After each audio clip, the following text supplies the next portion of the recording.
वाहिगुरू जी का खालसा वाहिगुरू जी की फतेह अस्सलाम वालेकुम आदाब अर्ज महा थोड़ी होस्ट अनिल कोट मैं टीवी रिपोर्ट ਦੇ ਸਾਰੇ ਦਰਸ਼ਕਾਂ ਤੇ ਸਰੋਤਿਆਂ ਨੂੰ ਜੀ ਆਇਆਂ ਕਹਿੰਦੀਆਂ ਪ੍ਰੋਗਰਾਮ ਸੱਚੋ ਸੱਚ ਵਿੱਚ ਜਿਹੜੇ ਇਸ ਪ੍ਰੋਗਰਾਮ ਨਾਲ ਦੇਸ਼ਾਂ ਵਿਦੇਸ਼ਾਂ ਤੋਂ ਜੁੜ ਚੁੱਕੇ ਨੇ ਖਾਲਸਾ ਨਾਮ ਫੇਰ ਸੈਂਟਰ ਦੇ ਸੰਚਾਲਕ ਡਾਕਟਰ ਅਮਰਜੀਤ ਸਿੰਘ ਰੁਜ਼ਾਨੇ ਤਰ੍ਹਾਂ ਸਕੂਲ ਵਿੱਚ ਮੇਰੇ ਨਾਲ ਮੌਜੂਦ ਨੇ ਉਹਨਾਂ ਨਾਲ ਗੱਲਬਾਤ ਕਰਕੇ ਅੱਜ ਦੇ ਐਮਸ਼ੀ ਸੁਪਰ ਉਹਨਾਂ ਦਾ ਤਜ਼ੀਆ ਜਾਣਦੇ ਹਾਂ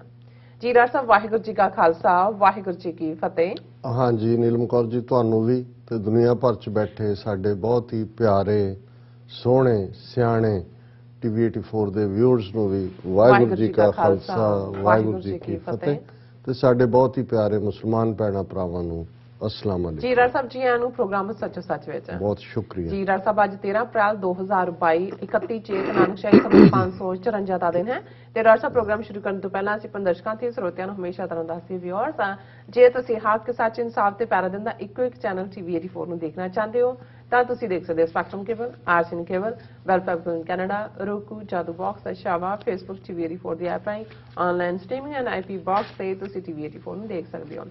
व्यूअर्स जे तुसी टीवी 84 ਨਾਲ ਪ੍ਰੋਗਰਾਮ ਸੱਚੋ ਸੱਚ ਨਾਲ ਫੇਸਬੁੱਕ ਰਾਹੀਂ ਜੁੜੇ ਤਾਂ ਇਸ ਨੂੰ ਵੱਧ ਲਾਈਕ ਕਰੋ ਤੇ ਸ਼ੇਅਰ ਕਰੋ ਅਤੇ ਨਾਲ ਹੀ YouTube ਤੇ ਸਬਸਕ੍ਰਾਈਬ ਕਰੋ। ਇਹ ਵੀ ਦੱਸ ਦਿਓ ਕਿ ਤੁਸੀਂ ਟੀਵੀ 84 ਦੀ ਐਪ ਨੂੰ Android ਐਂਡ App Store ਤੇ ਡਾਊਨਲੋਡ ਕਰਕੇ ਜੋ ਟੀਵੀ 84 ਦੀ ਲਾਈਵ ਸਟ੍ਰੀਮ ਹੈ ਉਸ ਨੂੰ ਤੁਸੀਂ 24 ਆਵਰਸ ਦੇਖ ਸਕਦੇ ਹੋ।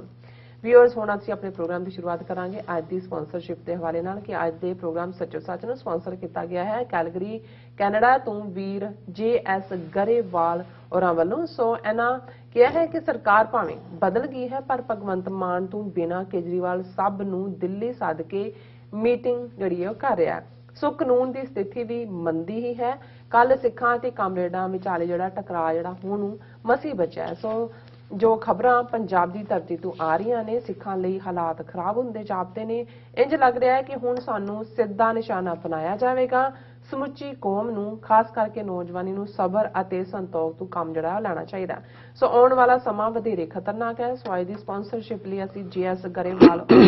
ਦਾ ਜਿਹੜਾ ਦਿਲੋਂ ਧੰਨਵਾਦ ਕਰਦੇ ਹਾਂ ਔਰ ਤੁਹਾਨੂੰ ਵੀ ਅਪੀਲ ਤੇ ਬੇਨਤੀ ਕਰਦੇ ਹਾਂ ਕਿ ਤੁਸੀਂ ਵੀ ਪ੍ਰੋਗਰਾਮ ਸੱਚੋ ਸੱਚ ਨੂੰ ਵੱਧ ਤੋਂ ਵੱਧ ਸਪਾਂਸਰ ਕਰੋ। ਸਪਾਂਸਰਸ਼ਿਪ ਲਈ ਤੁਸੀਂ ਕਾਲ ਕਰ ਸਕਦੇ ਸਾਡੇ ਫੋਨ ਨੰਬਰ ਤੇ 5166191984 ਸੇਮ ਨੰਬਰ ਤੇ WhatsApp ਕਰ ਸਕਦੇ ਹੋ। तो सानू ईमेल भी कर सकते info@tv84.tv। सो व्यूअर्स पहले सैगमेंट ਵਿੱਚ ਆਪਾਂ ਗੱਲਬਾਤ ਕਰਾਂਗੇ ਖਾਲਸਾ ਸਾਜਨਾ ਦਿਵਸ ਦੇ ਹਵਾਲੇ ਨਾਲ ਔਰ ਜਿਹੜੀਆਂ 20ਵੀਂ ਸਦੀ ਦੇ ਵਿੱਚ ਜਿਹੜੀਆਂ ਘਟਨਾ ਵਾਪਰੀਆਂ ਉਸ ਦੇ ਹਵਾਲੇ ਨਾਲ ਕਿ ਬੇਸ਼ੱਕ ਜਿਹੜਾ ਖਾਲਸਾ ਸਾਜਨਾ ਦਿਵਸ ਜਾਨੀ ਕਿ ਵਿਸਾਖੀ ਮੂਲ ਨਾਨਕਸ਼ਾਹੀ ਕੈਲੰਡਰ ਅਨੁਸਾਰ 14 ਅਪ੍ਰੈਲ ਨੂੰ ਹੈ ਪਰ 20ਵੀਂ ਸਦੀ ਵਿੱਚ 13 ਅਪ੍ਰੈਲ ਵਿਸਾਖੀ ਵਾਲੇ ਦਿਨ ਜਿਹੜੀਆਂ ਵਾਪਰੀਆਂ ਦੋ ਘਟਨਾਵਾਂ ਨੇ ਇਤਿਹਾਸ ਨੂੰ ਇੱਕ ਨਵਾਂ ਮੋੜ ਦਿੱਤਾ। ਸੋ ਪਹਿਲੀ ਘਟਨਾ 13 ਅਪ੍ਰੈਲ 1919 ਦੀ ਜਿਹੜਾ ਜਲਿਆਂਵਾਲਾ ਬਾਗ ਦਾ ਖੂਨੀ ਦੁਖਾਂਤ ਹੈ ਤੇ ਦੂਸਰੀ ਘਟਨਾ 13 ਅਪ੍ਰੈਲ 1978 ਨੂੰ ਨਕਲੀ ਨਿਰੰਕਾਰੀਆਂ ਵੱਲੋਂ ਸ੍ਰੀ ਅੰਮ੍ਰਿਤਸਰ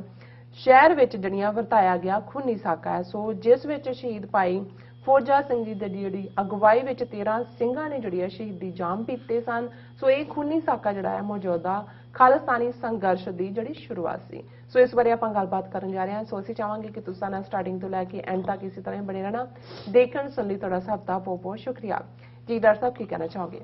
ਦੇਖੋ ਸਭ ਤੋਂ ਪਹਿਲਾਂ ਤਾਂ ਅੱਜ ਦੇ ਪ੍ਰੋਗਰਾਮ ਨੂੰ ਸਪਾਂਸਰ ਕਰਨ ਲਈ ਅਸੀਂ ਕੈਲਗਰੀ ਤੋਂ ਵੀਰ JS ਗਰੇਵਾਲ ਜੀ ਉਹਨਾਂ ਦਾ ਬਹੁਤ ਸ਼ੁਕਰੀਆ ਅਦਾ ਕਰਦੇ ਹਾਂ। ਉਹ ਟੀਵੀ 84 ਨਾਲ ਜੁੜੇ ਹੋਏ ਨੇ ਔਰ ਹਮੇਸ਼ਾ ਹੀ ਜਦੋਂ ਉਹ ਮਹਿਸੂਸ ਕਰਦੇ ਨੇ ਕਿ ਭਾਈ ਸਾਨੂੰ ਮਦਦ ਦੀ ਲੋੜ ਹੈ ਉਹ ਹਮੇਸ਼ਾ ਹਾਜ਼ਰ ਹੁੰਦੇ ਨੇ। ਅਸੀਂ ਉਹਨਾਂ ਦਾ ਤਹਿ ਦਿਲੋਂ ਸ਼ੁਕਰੀਆ ਅਦਾ ਕਰਦੇ ਔਰ ਜਿਹੜੇ ਦੋਵੇਂ ਤਿੰਨੇ ਨੁਕਤੇ ਤੁਸੀਂ ਉਹਨਾਂ ਦਾ ਮੈਸੇਜ ਦੇ ਰੂਪ ਦੇ ਵਿੱਚ ਦਿੱਤੇ ਨੇ ਜ਼ਾਹਰ ਹੈ ਕਿ ਪੰਜਾਬ ਦੇ ਵਿੱਚ ਅੱਜ ਇਕੱਲੀ ਸਿੱਖ ਕੌਮ ਦਾ ਨਹੀਂ ਜਿਹੜੇ ਕੁਝ ਹੋਰ ਲੋਕ ਵੀ ਜਿਹੜੇ ਸਮਝਦੇ ਸੀ ਕਿ ਇਹਨਾਂ ਰਵਾਇਤੀ ਪਾਰਟੀਆਂ ਤੋਂ ਬਾਦਲਾਂ ਤੋਂ ਅਮਰਿੰਦਰ ਤੋਂ ਛੁਟਕਾਰਾ ਬੜਾ ਜ਼ਰੂਰੀ ਹੈ ਇਸ ਤੋਂ ਬਿਨਾ ਜਦੋਂ ਤੱਕ ਇਹ ਬੈਠੇ ਨੇ ਇਹਨਾਂ ਨੇ ਕੁਝ ਨਹੀਂ ਹੋਣ ਦੇਣਾ। ਸੋ ਉਹ ਜਿਹੜੀ ਤਬਦੀਲੀ ਦੇ ਨਾਂ ਥੱਲੇ ਇੱਕ ਪਾਸੇ ਉਹ ਸੀ ਜਿਹੜਾ ਅੱਕੇ ਹੋਇਆ ਨੇ ਕਿਹਾ ਵੀ ਭਾਵੇਂ ਕਾਲਾ ਚੋਰ ਆ ਜਾਏ ਪਰ ਇੱਕ ਉਹ ਸੀ ਜਿਹੜੇ ਹੋਪ ਵੀ ਕਰਦੇ ਸੀ ਕਿ ਇਹ ਇੱਕ ਕਲੀਨ ਸਲੇਟ ਨਾਲ ਸ਼ੁਰੂ ਹੋਣ ਵਾਲੀ ਧਿਰ ਹੈ ਔਰ ਸ਼ਾਇਦ ਇਹਨਾਂ ਚੋਂ ਕੁਝ ਪੰਜਾਬ ਦਾ ਭਲਾ ਨਿਕਲੇ। ਸੋ ਬਹੁਤ ਵਾਰ ਜਦੋਂ ਤੁਸੀਂ ਕਿਸੇ ਰਿਜੀਮ ਨੂੰ ਜਾਂ ਕਿਸੇ ਸਿਸਟਮ ਨੂੰ ਐਵੈਲੂਏਟ ਕਰਨਾ ਹੁੰਦਾ ਹੈ ਜਾਂ ਤੁਸੀਂ ਉਸ ਦੀ ਕਾਰਗੁਜ਼ਾਰੀ ਦੇਖਣੀ ਹੁੰਦੀ ਹੈ ਤਾਂ ਤੁਹਾਨੂੰ 6 ਮਹੀਨੇ ਜਾਂ ਸਾਲ ਦੀ ਇੰਤਜ਼ਾਰ ਹੁੰਦੀ ਹੈ। ਲੇਕਿਨ ਇਹ ਤਾਂ ਮੁੱਢਲੇ ਦਿਨਾਂ ਦੇ ਵਿੱਚ ਹੀ ਜਿਵੇਂ ਐਕਸਪੋਜ਼ ਹੋਏ ਨੇ ਔਰ ਕੱਲ ਅਸੀਂ ਜ਼ਿਕਰ ਕੀਤਾ ਸੀ ਡਾਕਟਰ ਧਰਮਵੀਰ ਗਾਂਧੀ ਦੇ ਟਵੀਟ ਦੇ ਹਵਾਲੇ ਨਾਲ ਕਿ ਉਹਨਾਂ ਨੇ ਇਹਨਾਂ ਦਿਨਾਂ ਦੇ ਵਿੱਚ ਵਾਪਰੀਆਂ 5-6 ਘਟਨਾਵਾਂ ਦੇ ਨਾਲ ਹੀ ਇਹ ਦੱਸ ਦਿੱਤਾ ਸੀ ਕਿ ਕਿਵੇਂ ਇਹ ਬਿਲਕੁਲ ਜਨਮ ਦੇ ਨਾਲ ਹੀ ਜਿਹੜਾ ਉਹ ਕਲੈਪਸ ਹੋਣ ਵਾਲੀ ਇਹਨਾਂ ਦੀ ਲਾਈਨ ਆਈ ਹੈ। ਔਰ ਦਿੱਲੀ ਦੀ ਘਟਨਾ ਜਿਹਦਾ ਅਸੀਂ ਕੱਲ ਪਾਸਿੰਗ ਰੈਫਰੈਂਸ ਜ਼ਿਕਰ ਕੀਤਾ ਸੀ, ਹੁਣ ਇਹ ਵੀ ਮੀਡੀਆ 'ਚ ਆ ਰਿਹਾ ਕਿ ਹੋ ਸਕਦਾ ਹੈ ਪੰਜਾਬ ਦਾ ਗਵਰਨਰ ਜਾਂ ਸੈਂਟਰ ਗਵਰਨਮੈਂਟ ਇਸ ਦਾ ਨੋਟਿਸ ਲਏ, ਕਿਉਂਕਿ ਜਿਹੜਾ ਸਾਰਾ ਸਿਸਟਮ ਹੁੰਦਾ ਹੈ ਜਦੋਂ ਤੁਸੀਂ ਓਥ ਟੇਕਿੰਗ ਕਹਿੰਦੇ ਹੋ, ਜਿਹੜੇ ਆਫੀਸ਼ੀਅਲ ਹੁੰਦੇ ਨੇ ਗਵਰਨਮੈਂਟ ਦੇ, ਉਹਨਾਂ ਦੀ ਓਥ ਦੇ ਥੱਲੇ ਉਹ ਸਿਰਫ ਤੇ ਸਿਰਫ ਕੌਨਫੀਡੈਂਸ਼ੀਅਲਿਟੀ ਦੇ ਨਾਲ ਜਿਹਦੇ ਲਈ ਉਹ ਕੰਮ ਕਰਦੇ ਨੇ ਸਿਸਟਮ ਲਈ, ਉਸ ਪ੍ਰਤੀ ਹੀ ਜਵਾਬਦੇਹ ਹੁੰਦੇ ਨੇ। ਉਹ ਆਪਣੀਆਂ ਸੀਕ੍ਰੇਟਸ ਈਵਨ ਉਹਨਾਂ ਨੂੰ ਇਹ ਇਜਾਜ਼ਤ ਨਹੀਂ ਹੁੰਦੀ ਕਿ ਵੀ ਉਹ ਆਪਣੇ ਘਰ ਜਾ ਕੇ ਆਪਣੀਆਂ ਘਰ ਵਾਲੀਆਂ ਨਾਲ ਵੀ ਡਿਸਕਸ ਕਰਨ, ਜਾਂ ਜੇ ਬੀਬੀਆਂ ਨੇ ਤੇ ਉਹ ਘਰ ਵਾਲਿਆਂ ਨਾਲ ਡਿਸਕਸ ਕਰਨ। ਪਰ ਜਿਵੇਂ ਚੀਫ ਸੈਕਟਰੀ ਔਰ ਉਹਨਾਂ ਦੇ ਆਲਾ ਅਫੀਸ਼ੀਅਲ ਦਿੱਲੀ ਜਾ ਕੇ ਬੈਠ ਜਾਂਦੇ ਨੇ ਔਰ ਕੇਜਰੀਵਾਲ ਜਿਸ ਦਾ ਕੋਈ ਪੰਜਾਬ ਦੇ ਨਾਲ ਆਫੀਸ਼ੀਅਲੀ ਲਾਗਾ ਦੇਗਾ ਨਹੀਂ ਹੈ, ਸਿਰਫ ਇੰਨਾ ਹੀ ਲਾਗਾ ਦੇਗਾ ਕਿ ਉਹ ਆਮ ਆਦਮੀ ਪਾਰਟੀ ਦਾ ਪ੍ਰਧਾਨ ਹੈ ਜਿਹਦੀ ਹਕੂਮਤ ਦਿੱਲੀ ਦੇ ਵਿੱਚ ਵੀ ਹੈ ਔਰ ਪੰਜਾਬ 'ਚ ਵੀ। ਉਹ ਪੰਜਾਬ ਦੇ ਚੀਫ ਮਿਨਿਸਟਰ ਭਗਵੰਤ ਮਾਨ ਨੂੰ ਜਾਂ ਕਿਸੇ ਵਜ਼ੀਰ ਨੂੰ ਨਿੱਜੀ ਤੌਰ ਤੇ ਪਾਰਟੀ ਦੇ ਨਾਤੇ, ਆਮ ਆਦਮੀ ਪਾਰਟੀ ਦਾ ਪ੍ਰਧਾਨ ਹੋਣ ਦੇ ਨਾਤੇ ਤਾਂ ਉਹਨਾਂ ਨਾਲ ਪਾਰਟੀ ਸਟ੍ਰੈਟਜੀ ਡਿਸਕਸ ਕਰ ਸਕਦਾ ਹੈ। ਪਰ ਅੱਜ ਹਾਲ ਇਹ ਹੈ ਕਿ ਪੰਜਾਬ ਸਰਕਾਰ ਬਿਲਕੁਲ ਹੀ ਮੁਕੰਮਲ ਤੌਰ ਦੇ ਉੱਤੇ ਕੇਜਰੀਵਾਲ ਰਨ ਕਰ ਰਿਹਾ ਹੈ ਔਰ ਚੀਫ ਸੈਕਟਰੀ ਔਰ ਦੂਸਰੇ ਜਿਹੜੇ ਹਾਇਰ ਅਫੀਸ਼ੀਅਲ ਨੇ ਉਹ ਉਹਦੀ ਅਰਦਲ 'ਚ ਨੇ। ਔਰ ਜਿਵੇਂ ਭਗਵੰਤ ਮਾਨ ਨੂੰ ਇਸਤੇਮਾਲ ਕਰਕੇ, ਕਿਉਂਕਿ ਉਹਦੇ ਕੋਲ ਦਿੱਲੀ ਦੇ ਵਿੱਚ ਤਾਂ ਪੁਲਿਸ ਸਿਕਿਉਰਿਟੀ ਜਾਂ ਗਾਰਡ ਹੈ ਨਹੀਂ ਜਿਹੜੇ ਉਹਨੂੰ ਦੇਣ, ਉਹਨੇ ਕਿਵੇਂ ਭਗਵੰਤ ਮਾਨ ਨੂੰ ਹਿਮਾਚਲ ਔਰ ਗੁਜਰਾਤ ਜਿੱਥੇ ਚੋਣਾਂ ਹੋਣੀਆਂ ਨੇ ਉੱਥੇ ਜਿਹੜਾ ਨਾਲ ਖਿੱਚਿਆ, ਔਰ ਪੰਜਾਬ ਦੇ ਕਮਾਂਡੋ ਪੁਲਿਸ ਦੇ ਜਿਸ ਦਾ ਖਰਚਾ ਪੰਜਾਬ ਸਰਕਾਰ ਨੇ ਝੱਲਣਾ ਹੈ ਉਹ ਉਹਨਾਂ ਨੂੰ ਪ੍ਰੋਟੈਕਟ ਕਰ ਰਹੇ ਨੇ। ਸੋ ਇਸ ਸਾਰੇ ਦੇ ਚਲਦਿਆਂ ਇਹ ਬਿਲਕੁਲ ਆਪਣੇ ਆਪ ਦੇ ਵਿੱਚ ਬਹੁਤ ਸਾਰੇ ਲੋਕਾਂ ਲਈ ਜਿਹੜੇ ਸਮਝਦੇ ਸੀ ਕਿ ਕੋਈ ਗੈਰਤ, ਕੋਈ ਦੂਸਰੀ ਤਾਂ ਬਾਅਦ ਦੀ ਗੱਲ ਹੈ, ਇਹ ਤਾਂ ਸਰਕਾਰਾਂ ਦੇ ਇੱਕ ਪ੍ਰੋਟੋਕੋਲ ਨੇ ਔਰ ਇਹ ਬਿਲਕੁਲ ਸ਼ਰੇਆਮ ਉਸ ਪ੍ਰੋਟੋਕੋਲ ਨੂੰ ਫਲਾਊਟ ਕਰ ਰਹੇ। ਸੈਕੰਡਲੀ ਅਸੀਂ ਕੱਲ ਵੀ ਗੱਲ ਕੀਤੀ ਸੀ ਲਾਅ ਐਂਡ ਆਰਡਰ ਦੇ ਹਵਾਲੇ ਨਾਲ। ਇੰਨੀਆਂ ਘਟਨਾਵਾਂ ਇਸ ਵੇਲੇ ਲੁੱਟ-ਖੋਹ ਦੀਆਂ ਹੋ ਰਹੀਆਂ ਨੇ ਕਿ ਘਰਾਂ 'ਚ ਵੜ ਕੇ ਔਰ ਦੂਜਾ ਔਰ ਮਰਡਰ, ਔਰ ਕਿ ਇਵੇਂ ਲੱਗਦਾ ਵੀ ਪੰਜਾਬ ਬਿਲਕੁਲ ਐਨਾਰਕੀ ਔਰ ਕਿਓਸ ਦੇ ਕੰਢੇ ਆ ਕੇ ਖਲੋਤਾ ਹੈ। ਸੋ ਨਾਰਮਲ ਲਾਅ ਐਂਡ ਆਰਡਰ ਨੂੰ ਕੰਟਰੋਲ ਕਰਨ ਦੀ ਥਾਂ ਤੇ ਭਗਵੰਤ ਮਾਨ ਨੇ ਆਂਦਿਆਂ ਹੀ ਕਿ ਜੀ ਅਸੀਂ ਇਹ ਸਪੈਸ਼ਲ ਟਾਸਕ ਫੋਰਸ ਬਣਾ ਦਿੱਤੀ ਹੈ ਜਿਹੜੀ ਗੈਂਗਸਟਰਸ ਨਾਲ ਲੜੇਗੀ। ਸੋ ਇਹ ਜਿਹੜਾ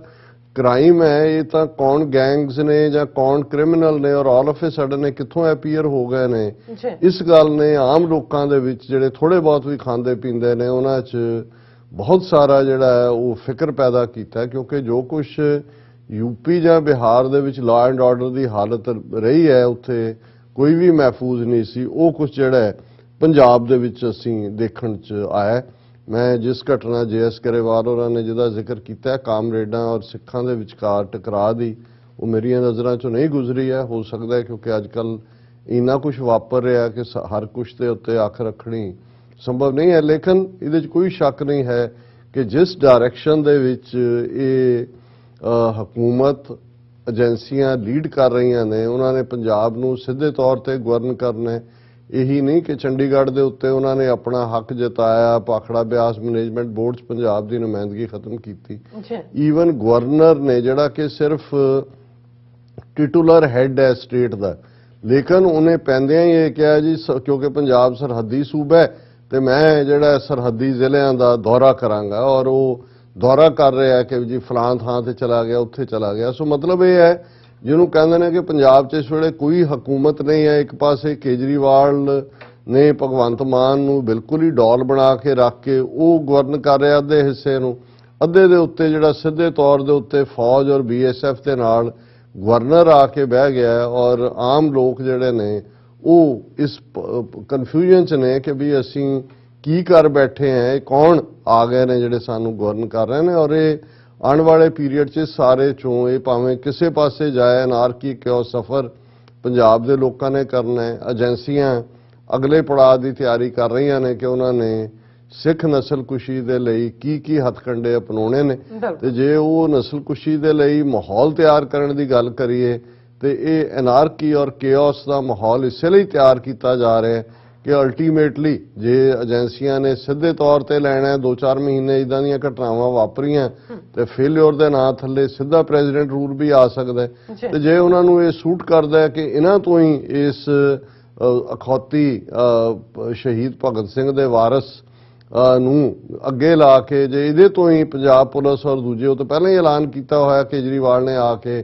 ਕਿ ਜੀ ਜਿਹੜਾ ਵੀ ਪੁਲਸੀਆ ਮਾਰਿਆ ਗਿਆ ਕਿਸੇ ਆਪਰੇਸ਼ਨ 'ਚ ਕਰੋੜ ਰੁਪਈਆ ਦਿੱਤਾ ਜਾਏਗਾ। ਸੋ ਇਹ ਕੀ ਖਤਰਨਾਕ ਖੇਡ ਹੈ, ਕਿੱਧਰ ਨੂੰ ਜਾਏਗੀ। ਲੇਕਿਨ ਇੱਕ ਗੱਲ ਫॉर ਸ਼ੋਰ ਹੈ ਕਿ ਸਿੱਖਾਂ ਦੇ ਔਰ ਪੰਜਾਬ ਦੇ ਭਵਿੱਖ ਨੂੰ ਜਿਹੜਾ ਹੈ ਉਹ ਬਿਲਕੁਲ ਧੁੰਦਲਾ ਕਰਨ ਦੇ ਲਈ, ਸਿੱਖਾਂ ਦੇ ਗੋਡੇ ਲਵਾਉਣ ਦੇ ਲਈ ਇਹ ਜਿਹੜੀ ਹੈ ਸਾਰੀ ਮਾਹੌਲ ਦੀ ਸਿਰਜਣਾ ਕੀਤੀ ਜਾ ਰਹੀ ਹੈ ਔਰ ਅਸੀਂ ਗਰੇਵਾਲ ਸਾਹਿਬ ਦਾ ਸ਼ੁਕਰੀਆ ਅਦਾ ਕਰਦੇ ਹਾਂ। ਜਿਵੇਂ ਤੁਸੀਂ ਕਿਹਾ ਕਿ ਮੂਲ ਨਾਨਕਸ਼ਾਹੀ ਕੈਲੰਡਰ ਮੁਤਾਬਕ 14 ਅਪ੍ਰੈਲ ਪਹਿਲੀ ਵਿਸਾਖ ਦਾ ਦਿਨ ਹੈ, ਖਾਲਸਾ ਸਾਜਨਾ ਦਿਵਸ ਹੈ। ਕੱਲ ਅਸੀਂ ਇਸ ਦੇ ਉੱਤੇ ਵੇਰਵੇ ਨਾਲ ਹੋਰ ਵੀ ਗੱਲ ਕਰਾਂਗੇ, ਪਰ ਕਿਉਂਕਿ ਜਦੋਂ ਵਿਸਾਖੀ ਦਾ ਦਿਨ ਬਿਕਰਮੀ ਕੈਲੰਡਰ ਦੇ ਮੁਤਾਬਕ ਮਨਾਇਆ ਜਾਂਦਾ ਸੀ ਤੇ ਉਦੋਂ ਕਦੇ ਵਿਸਾਖੀ 12 ਅਪ੍ਰੈਲ ਨੂੰ ਆਉਂਦੀ ਸੀ, ਕਦੇ 13 ਨੂੰ, ਕਦੇ ਈਵਨ 15 ਅਪ੍ਰੈਲ ਨੂੰ ਵੀ ਆਉਂਦੀ ਰਹੀ। ਸੋ 20ਵੀਂ ਸਦੀ ਦੀਆਂ ਦੋ ਘਟਨਾਵਾਂ ਜਿਨ੍ਹਾਂ ਦਾ ਸੰਬੰਧ 13 ਅਪ੍ਰੈਲ ਹੈ ਨਾਲ ਹੈ, ਜਦੋਂ ਕਿ ਵਿਸਾਖੀ ਦਾ ਦਿਨ ਬਿਕਰਮੀ ਕੈਲੰਡਰ ਮੁਤਾਬਕ ਜਾਂ ਹਿੰਦੂ ਕੈਲੰਡਰ ਮੁਤਾਬਕ 13 ਅਪ੍ਰੈਲ ਨੂੰ ਸੀ। ਸੋ ਉਹ ਦੋਵੇਂ ਹੀ ਘਟਨਾਵਾਂ ਜਿਹੜੀਆਂ ਜਦੋਂ ਅਸੀਂ ਇਹ ਲਫ਼ਜ਼ ਇਸਤੇਮਾਲ ਕਰਦੇ ਹਾਂ ਟਰਨਿੰਗ ਪੁਆਇੰਟ, ਜਾਂ ਅੰਗਰੇਜ਼ੀ ਦੇ ਵਿੱਚ ਇੱਕ ਹੋਰ ਟਰਮ ਇਸਤੇਮਾਲ ਹੁੰਦੀ ਹੈ ਫਾਈਨਲ ਵਾਟਰਸ਼ੈਡ, ਤੇ ਇਹ ਦੋਵੇਂ ਘਟਨਾਵਾਂ ਫਾਈਨਲ ਵਾਟਰਸ਼ੈਡ ਸੀ। 13 ਅਪ੍ਰੈਲ 1919 ਦਾ ਜਲਿਆਂਵਾਲੇ ਬਾਗ ਦਾ ਸਾਕਾ, ਔਰ ਇਸ ਬਾਰੇ ਬਹੁਤ ਕੁਝ ਕਿਹਾ ਜਾਂਦਾ ਹੈ ਹਰ ਸਾਲ ਜਦੋਂ ਇਹ ਦਿਨ ਆਉਂਦਾ ਹੈ ਕਿ 13 ਅਪ੍ਰੈਲ 1919 ਨੂੰ, ਜਦੋਂ ਕਿ ਅੱਜ ਤੋਂ ਲਗਭਗ 103 ਸਾਲ ਪਹਿਲਾਂ ਅੰਮ੍ਰਿਤਸਰ ਸ਼ਹਿਰ ਦੇ ਵਿੱਚ ਦਰਬਾਰ ਸਾਹਿਬ ਦੇ ਬਿਲਕੁਲ ਨਜ਼ਦੀਕ ਕਿਸੇ ਵੇਲੇ ਸਿੱਖ ਰਾਜ ਵੇਲੇ ਜਿਨ੍ਹਾਂ ਨੂੰ ਜੱਲੇ ਸਰਦਾਰ ਕਿਹਾ ਜਾਂਦਾ ਸੀ, ਉਹਨਾਂ ਦਾ ਇੱਕ ਬਾਗ ਜਿੱਥੇ ਲੋਕ ਇਕੱਠੇ ਹੋਏ ਇੱਕ ਜਿਹੜਾ ਜਲਸਾ ਕਰਨ ਦੇ ਲਈ। ਉਸ ਤੋਂ ਪਹਿਲਾਂ ਦੇ ਹਾਲਾਤ ਜਿਹੜਾ ਪਹਿਲੀ ਸੰਸਾਰ ਜੰਗ 1914 ਤੋਂ 1918 ਤੱਕ ਚੱਲੀ ਔਰ ਜਿਸ ਦੇ ਵਿੱਚ ਭਰਪੂਰ ਮਦਦ ਭਾਰਤ ਦੇ ਲੋਕਾਂ ਨੇ ਆਮ ਤੌਰ ਤੇ ਔਰ ਸਿੱਖ ਕੌਮ ਨੇ ਖਾਸ ਤੌਰ ਤੇ, ਜਦੋਂ ਅਸੀਂ ਫਸਟ ਵਰਲਡ ਵਾਰ ਦੇ ਵਿੱਚ ਸਿੱਖ ਫੌਜੀਆਂ ਦਾ ਯੋਗਦਾਨ ਦੇਖਦੇ ਹਾਂ, ਕਿੰਨੀ ਵੱਡੀ ਭਰਤੀ ਦਿੱਤੀ ਗਈ। ਔਰ ਉਦੋਂ ਤੁਸੀਂ ਅੰਦਾਜ਼ਾ ਲਾਓ ਕਿ ਜੇ ਉਸ ਜ਼ਮਾਨੇ 'ਚ ਫਸਟ ਵਰਲਡ ਵਾਰ 'ਚ 80,000 ਦੇ ਕਰੀਬ ਸਿੱਖ ਫੌਜੀਆਂ ਦੀਆਂ ਕੈਜੂਅਲਟੀਜ਼ ਨੇ, ਤੇ ਇਹ ਉਹ ਪੀਰੀਅਡ ਸੀ ਜਦੋਂ ਸਿੱਖਾਂ ਦੀ ਆਬਾਦੀ 4-5 ਮਿਲੀਅਨ ਤੋਂ ਜ਼ਿਆਦਾ ਨਹੀਂ ਸੀ ਔਰ ਉਹਦੇ ਚੋਂ 80-90 ਹਜ਼ਾਰ ਏਬਲ ਬਾਡੀਡ ਫਿਟ ਬੰਦਿਆਂ ਦਾ ਜਿਹੜੀ ਹੈ ਉਹ ਸਫਰਿੰਗ ਕੈਜੂਅਲਟੀ, ਜਿਨ੍ਹਾਂ ਦੇ ਵਿੱਚ ਸ਼ਹਾਦਤ ਵੀ ਔਰ ਵੂੰਡਿੰਗ ਵੀ ਔਰ ਇਸੇ ਤਰ੍ਹਾਂ ਹੋਰ ਵੀ ਭਾਰਤ ਭਰ ਚੋਂ ਜਿਹੜਾ ਮਟੀਰੀਅਲ ਹੈ ਉਹ ਬ੍ਰਿਟਿਸ਼ ਫੌਜ ਤੱਕ ਪਹੁੰਚਾਇਆ ਗਿਆ ਥਾਂ ਥਾਂ। ਔਰ ਉਹਨਾਂ ਦਾ ਇਹ ਇਕਰਾਰ ਸੀ ਕਿ ਭਾਈ ਇਸ ਜੰਗ ਤੋਂ ਬਾਅਦ ਅਸੀਂ ਰਾਹਤ ਦੇਵਾਂਗੇ ਭਾਰਤ, ਕਿਉਂਕਿ ਇੱਕ ਕਾਲੋਨੀ ਸੀ ਅਜੇ ਤੱਕ ਖੁੱਲ੍ਹ ਕੇ ਆਜ਼ਾਦੀ ਦੀ ਗੱਲ ਜਾਂ ਪਹਿਲਾਂ ਭਾਈ ਮਹਾਰਾਜ ਸਿੰਘ ਨੇ ਕੀਤੀ, ਸਿੱਖ ਰਾਜ ਦੀ ਕੂਕਿਆਂ ਨੇ ਕੀਤੀ, ਗਦਰ ਲਹਿਰ ਫੇਲ ਹੋ ਚੁੱਕੀ ਸੀ ਜਿਹਦਾ ਭੋਗ ਪੈ ਗਿਆ ਸੀ ਨਾਲ ਦੀ ਨਾਲ ਹੀ, ਜਿਵੇਂ ਗਦਾਰਾਂ ਰਾਹੀਂ ਉਹ ਸਾਰਾ ਪਾਰਟ ਹੋਇਆ। ਸੋ ਫਿਰ ਵੀ ਇਹ ਆਸ ਸੀ ਕਿ ਜਦੋਂ ਇਹ ਸੰਸਾਰ ਜੰਗ ਖਤਮ ਹੋਈ ਕੋਈ ਰਾਹਤ ਮਿਲੇਗੀ, ਲੇਕਿਨ ਇੱਕਦਮ ਬਾਅਦ ਇੱਕ ਕਾਨੂੰਨ ਅੰਗਰੇਜ਼ਾਂ ਨੇ ਲਿਆਂਦਾ ਜਿਹਦਾ ਨਾਂ ਰੌਲਟ ਐਕਟ ਸੀ, ਰੌਲਟ ਕਾਨੂੰਨ, ਜਿਹਦੇ ਥੱਲੇ ਉਹਨਾਂ ਨੇ ਰਾਹਤ ਤਾਂ ਕੀ ਦੇਣੀ ਸੀ, ਅੱਗੋਂ ਹੋਰ ਸ਼ਿਕੰਜਾ ਕੱਸ ਦਿੱਤਾ, ਪਾਬੰਦੀਆਂ ਲਾ ਦਿੱਤੀਆਂ, ਕਿਤੇ ਵੀ 5 ਤੋਂ ਜ਼ਿਆਦਾ ਬੰਦੇ ਇਕੱਠੇ ਨਹੀਂ ਹੋ ਸਕਦੇ। ਔਰ ਜ਼ਾਹਰ ਹੈ ਕਿ ਅੰਮ੍ਰਿਤਸਰ ਸ਼ਹਿਰ ਗੁਰੂ ਰਾਮਦਾਸ ਜੀ ਦਾ ਵਸਾਇਆ ਹੋਇਆ, ਜਿੱਥੇ ਹਮੇਸ਼ਾ ਹੀ ਜੇ ਅਸੀਂ ਇਹ ਗੱਲ ਕਰੀਏ ਕਿ ਪਿਛਲੀ 4 ਸਦੀਆਂ ਦਾ ਟਰਨਿੰਗ ਪੁਆਇੰਟ ਇਹ ਸ਼ਹਿਰ ਬੇਸ਼ੱਕ ਦਰਬਾਰ ਸਾਹਿਬ ਅਕਾਲ ਤਖਤ 18ਵੀਂ ਸਦੀ ਦੀ ਸਾਰੀ ਸਟਰਗਲ ਔਰ ਲਗਾਤਾਰਤਾ ਨਾਲ ਜੇ ਬ੍ਰਿਟਿਸ਼ ਰਾਜ ਦੇ ਖਿਲਾਫ ਫਾਈਨਲ ਵਾਟਰਸ਼ੈਡ ਘਟਨਾ ਵੀ ਇਸੇ ਸ਼ਹਿਰ 'ਚ ਜਲਿਆਂਵਾਲੇ ਬਾਗ ਦੇ ਵਿੱਚ ਵਾਪਰਦੀ ਹੈ। ਪੰਜਾਬ 'ਚ ਉਸ ਵੇਲੇ ਸਰ ਮਾਈਕਲ ਓਡਵਾਇਰ ਪੰਜਾਬ ਦਾ ਗਵਰਨਰ ਸੀ ਔਰ ਲੋਕਲ ਐਡਮਿਨਿਸਟ੍ਰੇਸ਼ਨ ਜਿਹੜਾ ਹੈ ਉਹ ਮੇਜਰ ਜਨਰਲ ਡਾਇਰ ਉਸ ਦੇ ਹਵਾਲੇ ਸੀ। ਔਰ ਇਹ ਸਾਰੇ ਰੌਲਟ ਐਕਟ ਨੂੰ ਲੈ ਕੇ ਥਾਂ ਥਾਂ ਤੇ ਰੋਸ ਵਿਖਾਵੇ ਹੋ ਰਹੇ ਸਨ। ਲਾਇਲਪੁਰ, ਲਾਹੌਰ, ਸਿਆਲਕੋਟ, ਗੁਜਰਾਂਵਾਲਾ ਦੇ ਵਿੱਚ ਆਲਰੇਡੀ ਬੀਤੇ ਦਿਨਾਂ ਦੇ ਵਿੱਚ ਜਿਹੜਾ ਹੈ ਉਹ ਕਾਫੀ ਜਿਹੜਾ ਇਸ ਕਿਸਮ ਦਾ ਤਲਖ ਮਾਹੌਲ ਸੀ, ਕੁਝ ਥਾਂ ਤੇ ਹਿੰਸਾ ਵੀ ਹੋਈ ਸੀ। ਔਰ ਅੰਮ੍ਰਿਤਸਰ ਦੇ ਵਿੱਚ ਬਹੁਤ ਸਖਤੀ ਦੇ ਨਾਲ ਜਨਰਲ ਡਾਇਰ ਇਹਨੂੰ ਦਬਾਉਣਾ ਚਾਹੁੰਦਾ ਸੀ ਔਰ ਅੰਮ੍ਰਿਤਸਰ 'ਚ ਪਹਿਲੇ 2 ਦਿਨ ਇਸ 13 ਅਪ੍ਰੈਲ ਤੋਂ ਹਿੰਸਾ ਵੀ ਹੋਈ, ਬੈਂਕਾਂ ਦੇ ਉੱਤੇ ਅਟੈਕ ਹੋਏ, 1-2 ਗੋਰੇ ਮਾਰੇ ਗਏ ਔਰ ਉਸ ਲਈ ਉਹਨੇ ਅੱਗੋਂ ਸਖਤ ਜਿਹੜਾ ਹੈ ਉਹ ਆਰਡਰ ਸੀ ਕਿ ਕਿਤੇ ਵੀ ਕੋਈ ਇਕੱਠਾ ਨਾ ਹੋਏ। ਔਰ ਇਹ ਉਹ ਪੀਰੀਅਡ ਸੀ ਕਿ ਅੰਮ੍ਰਿਤਸਰ ਸ਼ਹਿਰ ਦੇ 2 ਪ੍ਰਮੁੱਖ ਆਗੂ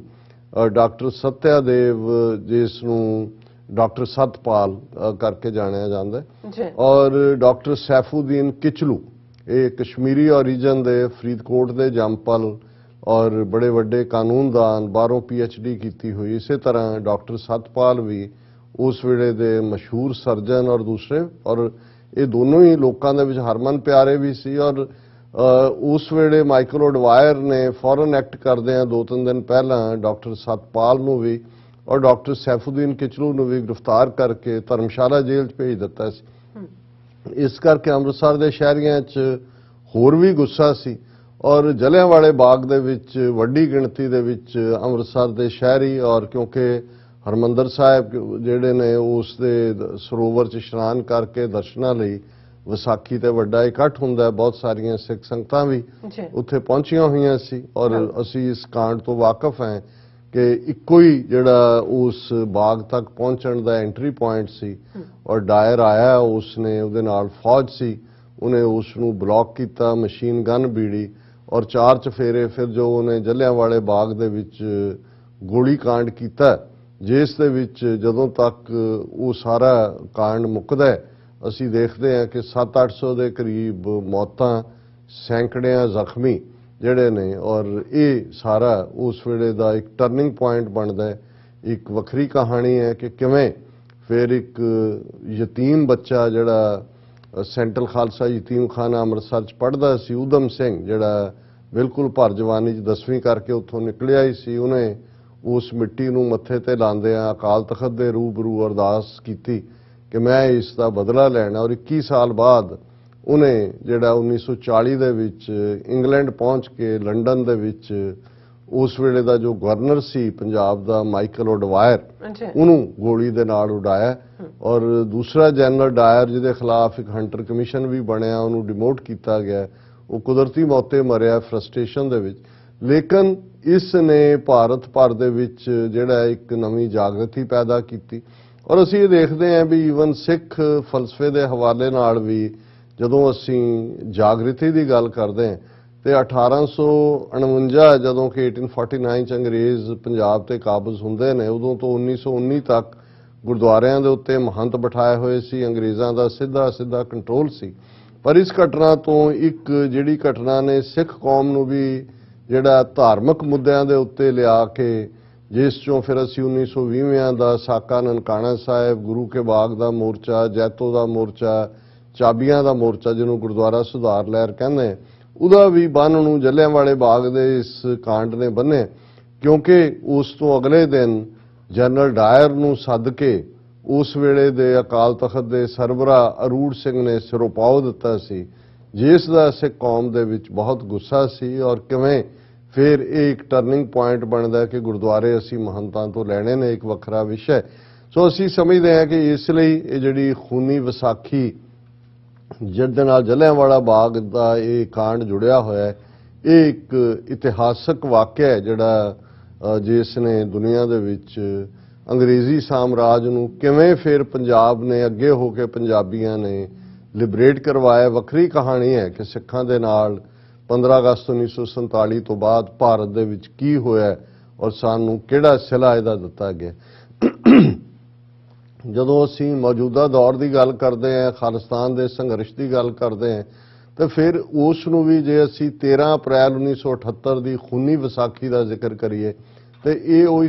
ਉਹ ਟਰਨਿੰਗ ਪੁਆਇੰਟ ਹੈ ਜਿਹਨੇ ਭਾਰਤੀ ਸਟੇਟ ਤੇ ਸਿੱਖ ਕੌਮ ਦੇ ਵਿਚਾਲੇ ਸਬੰਧਾਂ ਨੂੰ ਜਿਹੜਾ ਮੁੜ ਕੇ ਪਰਿਭਾਸ਼ਿਤ ਕੀਤਾ ਔਰ 13 ਅਪ੍ਰੈਲ 1978 ਤੋਂ ਜੂਨ 1984 ਤੱਕ 6 ਵਰ੍ਹੇ ਦਾ ਟਾਈਮ, ਜਦੋਂ ਕਿ ਫਿਰ ਅੱਡ-ਅੱਡ ਚੈਲੰਜਸ ਚੋਂ ਨਿਕਲਦੇ ਆ ਭਾਰਤੀ ਸਰਕਾਰ ਨੇ ਜੂਨ 84 ਦੇ ਪਹਿਲੇ ਹਫ਼ਤੇ ਘੱਲੂਘਾਰਾ 84 ਵਰਤਾਇਆ, ਅਕਾਲ ਤਖਤ ਸਾਹਿਬ ਦਰਬਾਰ ਸਾਹਿਬ ਤੇ ਟੈਂਕਾਂ ਤੋਪਾਂ ਨਾਲ ਹਮਲਾ, ਜਿਸ ਦੀ ਤੋਂ ਫਿਰ ਅਸੀਂ ਖਾਲਿਸਤਾਨ ਦਾ ਸੰਘਰਸ਼, ਸੰਤ ਪਿੰਡਾਂ ਵਾਲਿਆਂ ਦੇ ਅਲਫਾਜ਼ ਕਿ ਜਿਸ ਦਿਨ ਭਾਰਤੀ ਫੌਜ ਦੇ ਪੈਰ ਦਰਬਾਰ ਸਾਹਿਬ ਦੀ ਹਦੂਦ 'ਚ ਪਏ, ਖਾਲਿਸਤਾਨ ਦੀ ਨੀਂਹ ਰੱਖੀ ਜਾਵੇਗੀ। 26 ਜਨਵਰੀ 1986 ਦਾ ਸਰਬੱਤ ਖਾਲਸਾ ਉਸ ਵੱਲੋਂ ਥਾਪੀ 5 ਮੈਂਬਰੀ ਪੰਥਕ ਕਮੇਟੀ ਵੱਲੋਂ 29 ਅਪ੍ਰੈਲ 1986 ਨੂੰ ਖਾਲਿਸਤਾਨ ਦਾ ਐਲਾਨਨਾਮਾ। ਲੇਕਿਨ ਜੇ ਅਸੀਂ 13 ਅਪ੍ਰੈਲ 1978 ਦੇ ਵਾਕਿਆਤ ਦਾ ਜ਼ਿਕਰ ਕਰੀਏ, ਇਹ ਅਸੀਂ ਅਕਸਰ ਦੁਹਰਾਉਂਦੇ ਕਿ ਸਿੱਖੀ ਦੇ 2 ਪਿਲਰ, ਜਦੋਂ ਅਸੀਂ ਮੀਰੀ ਪੀਰੀ ਦਾ ਜ਼ਿਕਰ ਕਰਦੇ ਹਾਂ, ਰਾਜਯੋਗ ਦਾ, ਭਗਤੀ ਸ਼ਕਤੀ ਦਾ, ਤੇ ਇਹ 2 ਪਿਲਰ ਗੁਰੂ ਗ੍ਰੰਥ ਤੇ ਗੁਰੂ ਪੰਥ ਨੇ। ਸਾਡੇ ਦੁਸ਼ਮਣ ਹਿੰਦੂ ਤਵੀ ਸੋਚ ਜਿਹਨੂੰ ਅੱਜ ਕਿਹਾ ਜਾਂਦਾ ਹੈ, ਬ੍ਰਾਹਮਣਵਾਦ, ਉਹਨਾਂ ਨੇ 1947 ਤੋਂ ਹੀ ਇਹ ਫੈਸਲਾ ਕਰ ਲਿਆ ਸੀ ਕਿ ਇਹਨਾਂ ਦੋਨਾਂ ਨੂੰ ਹੀ ਕਿਵੇਂ ਡਿਸਟਰੋਏ ਕਰਨਾ ਹੈ। ਉਸ ਦੇ ਲਈ ਪਹਿਲੇ ਦਿਨ ਤੋਂ ਹੀ ਜਿਹੜੀਆਂ ਨੀਤੀਆਂ ਬਣਾਈਆਂ ਗਈਆਂ, 10 ਅਕਤੂਬਰ 1947 ਨੂੰ ਪਹਿਲਾ ਸਰਕੂਲਰ ਜਿਹੜਾ ਕਿ ਉਸ ਵੇਲੇ ਦੇ ਪੰਜਾਬ ਦੇ ਗਵਰਨਰ ਚੰਦੂ ਲਾਲ ਤ੍ਰਿਵੇਦੀ ਵੱਲੋਂ ਦਿੱਲੀ 'ਚ ਬੈਠੇ ਨਹਿਰੂ ਔਰ Patel prime minister, home minister ਦੇ ਆਰਡਰ ਤੇ ਜਾਰੀ ਕੀਤਾ ਜਾਂਦਾ ਹੈ ਕਿ Sikhs are a criminal tribe and a menace to the law abiding Hindus, ਕਿ ਇਹ ਜ਼ਰਾਇਮ ਪੇਸ਼ਾ ਕਬੀਲਾ ਸਿੱਖ ਤੇ ਕਾਨੂੰਨ ਨੂੰ ਮੰਨਣ ਵਾਲੇ ਹਿੰਦੂਆਂ ਦੇ ਲਈ ਖਤਰਾ ਨੇ। ਸੋ ਜ਼ਾਹਰ ਹੈ ਸਿੱਖ ਕੌਮ ਦੇ ਖਿਲਾਫ ਉਹਨਾਂ ਨੂੰ ਕ੍ਰਿਮੀਨਲ ਟ੍ਰਾਈਬ ਬਣਾ ਕੇ ਇਹ ਉਹਨਾਂ ਦੀ ਪਰਸੀਕਿਊਸ਼ਨ ਦੀ ਲਾਈਨ ਤਾਂ ਸ਼ੁਰੂ ਹੋਈ। ਪਰ ਇਹਨਾਂ ਦੇ ਜਿਹੜੇ ਐਕਸਪਰਟ, ਜਿਹੜੇ ਇਹਨਾਂ ਨੇ ਸਾਰੇ ਇਸ ਨੂੰ ਕਿ ਕਿਵੇਂ ਸਿੱਖਾਂ ਨੂੰ lock stock and barrel destroy ਕਰਨਾ, ਉਹਨਾਂ ਦੇ ਜ਼ਰੂਰ ਉਹਨਾਂ ਨੂੰ ਇਹ ਬਰੀਫ ਕੀਤਾ ਹੋਇਆ ਸੀ ਕਿ ਸਿੱਖ ਪੰਥ ਦੀ ਤਾਕਤ, ਸਟਰੈਂਥ ਗੁਰੂ ਗ੍ਰੰਥ ਸਾਹਿਬ ਚੋਂ ਨਿਕਲਦੀ ਹੈ, ਕਿ ਜਦੋਂ ਤੱਕ ਸਿੱਖ ਇੱਕ ਅਕਾਲ ਪੁਰਖ, ਇੱਕ ਰੱਬ 'ਚ ਯਕੀਨ ਰੱਖਣ ਵਾਲੇ ਇਸ ਬਾਣੀ ਦੇ ਨਾਲ ਜੁੜੇ ਹੋਏ ਨੇ, ਇਹਨਾਂ ਨੂੰ ਕੋਈ ਨਹੀਂ ਮਾਰ ਸਕਦਾ। ਔਰ ਗੁਰੂ ਗ੍ਰੰਥ ਸਾਹਿਬ ਨੂੰ ਸਿੱਖ ਜਾਗਤ ਜੋਤ ਗੁਰੂ ਮੰਨਦੇ ਨੇ, ਕਿਉਂਕਿ 10ਵੇਂ ਪਾਤਸ਼ਾਹ ਦੇ ਫਰਮਾਨ ਦੇ ਉੱਤੇ ਉਹ ਪਹਿਰਾ ਦਿੰਦੇ ਨੇ ਕਿ ਸਭ ਸਿੱਖਾਂ ਕੋ ਹੁਕਮ ਹੈ ਗੁਰੂ ਮਾਨਿਓ ਗ੍ਰੰਥ। ਸੋ 1947 ਤੋਂ ਫੌਰਨ ਬਾਅਦ ਜਿਹੜਾ ਉਹਨਾਂ ਨੇ ਗੁਰੂ ਗ੍ਰੰਥ ਸਾਹਿਬ ਦੀ ਗੁਰਤਾ ਨੂੰ ਚੈਲੰਜ ਕਰਨ ਦੇ ਲਈ ਨਕਲੀ ਗੁਰੂਡਮ ਖੜਾ ਕੀਤਾ। ਕਿਵੇਂ ਇਹ ਸਾਰੇ ਨਿਰੰਕਾਰੀ, ਰਾਧਾ ਸੁਆਮੀ, ਔਰ ਜੇ ਹੁਣ ਤੱਕ ਆ ਕੇ ਦੇਖੀਏ ਕਿ ਪੰਜਾਬ ਦੇ ਵਿੱਚ ਉਹ ਸੌਦਾ ਸਾਧ ਹੋਏ, ਭਨਿਆਰੇ ਵਾਲਾ ਹੋਏ, ਆਸ਼ੂਤੋਸ਼ ਹੋਏ, ਪਰ 47 ਤੋਂ ਫੌਰਨ ਬਾਅਦ ਜਿਹੜੇ 2 ਸੈਕਟ ਜਿਨ੍ਹਾਂ ਨੂੰ ਵੱਡੇ ਪੈਮਾਨੇ ਤੇ ਪ੍ਰਮੋਟ ਕੀਤਾ ਗਿਆ, ਉਹਨਾਂ ਦੇ ਵਿੱਚ ਇੱਕ ਰਾਧਾ ਸੁਆਮੀ ਸੀ ਔਰ ਇੱਕ ਨਿਰੰਕਾਰੀ ਸੀ। ਵੱਡੇ ਵੱਡੇ ਸ਼ਹਿਰਾਂ 'ਚ, ਦਿੱਲੀ, ਅੰਮ੍ਰਿਤਸਰ 'ਚ ਨਿਰੰਕਾਰੀ ਕਾਲੋਨੀਜ਼, ਵੱਡੀਆਂ ਜ਼ਮੀਨਾਂ ਇਹਨਾਂ ਨੂੰ ਦਿੱਤੀਆਂ ਗਈਆਂ। ਔਰ ਇਹ ਨਕਲੀ ਨਿਰੰਕਾਰੀ ਇਸ ਲਈ ਕਿਹਾ ਜਾਂਦਾ ਹੈ ਕਿ ਅਸਲੀ ਨਿਰੰਕਾਰੀ ਮੂਵਮੈਂਟ 19ਵੀਂ ਸਦੀ ਦੇ ਵਿੱਚ ਜ਼ਿਲ੍ਹਾ ਰਾਵਲਪਿੰਡੀ ਦੇ ਵਿੱਚ ਸ਼ੁਰੂ ਹੁੰਦੀ ਹੈ, ਜਿਹਦੇ 'ਚ ਕਿ ਬਾਬਾ ਰੱਤਾ ਜੀ ਔਰ ਬਾਬਾ ਦਿਆਲ ਜੀ, ਉਹਨਾਂ ਦਾ ਜ਼ਿਕਰ ਹੁੰਦਾ ਹੈ, ਜਿਹੜੇ ਸੱਚਮੁੱਚ ਅਸਲੀ ਫਕੀਰ ਲੋਕ ਸਨ। ਨਿਰੰਕਾਰੀ ਲਫ਼ਜ਼ ਵੀ ਇਸ ਲਈ ਸੀ ਕਿਉਂਕਿ ਉਹ ਬੁੱਤ ਪ੍ਰਸਤੀ ਦੇ ਖਿਲਾਫ ਪ੍ਰਚਾਰ ਕਰਦੇ ਸੀ, ਔਰ ਨਿਰੰਕਾਰ ਦਾ ਮਤਲਬ ਨਿਰਾਕਾਰ ਹੈ। ਔਰ ਉਹ ਜਦੋਂ ਕੀਰਤਨ ਕਰਦੇ ਸੀ, ਧੰਨ ਨਿਰੰਕਾਰ, ਤੂੰ ਹੀ ਨਿਰੰਕਾਰ, ਇਹ ਧੁਨੀ ਵੀ ਨਾਲ ਸੰਗਤਾਂ ਜਿਹੜੀਆਂ ਨੇ ਉਹ ਲਾਉਂਦੀਆਂ ਸੀ। ਸੋ ਉਹਨਾਂ ਦੀ ਇੱਕ ਵੱਡੀ ਕੰਟਰੀਬਿਊਸ਼ਨ ਹੈ ਨਿਰੰਕਾਰੀ ਮੂਵਮੈਂਟ ਦੀ। ਇਸ ਲਈ ਜਦੋਂ ਅਸੀਂ ਨਕਲੀ ਕਹਿੰਦੇ ਹਾਂ ਤਾਂ ਇਸ ਦਾ ਭੁਲੇਖਾ ਇਸ ਬਾਰੇ ਨਹੀਂ ਹੋਣਾ ਚਾਹੀਦਾ ਕਿ ਭਾਈ ਜਿਹੜੀ ਨਿਰੰਕਾਰੀ ਮੂਵਮੈਂਟ ਅਸਲ 'ਚ ਜਿਨ੍ਹਾਂ ਨੇ ਆਨੰਦ ਮੈਰਿਜਸ ਨੂੰ ਐਨਕਰੇਜ ਕੀਤਾ, ਸੁਧਾਰ ਕੀਤੇ, ਉਹਨਾਂ ਦੀ ਇੱਕ ਵੱਡੀ ਕੰਟਰੀਬਿਊਸ਼ਨ ਹੈ। ਪਰ ਇਹ ਇੱਕ ਅਵਤਾਰ ਸਿੰਘ ਨਾਂ ਦਾ ਸ਼ਰਾਬੀ ਕਬਾਬੀ ਬੰਦਾ ਜਿਹੜਾ ਉਹਨਾਂ ਦੇ ਓਰੀਜਨਲ ਨਿਰੰਕਾਰੀਆਂ ਨੇ ਬਾਹਰ ਕੱਢਿਆ ਹੋਇਆ ਸੀ,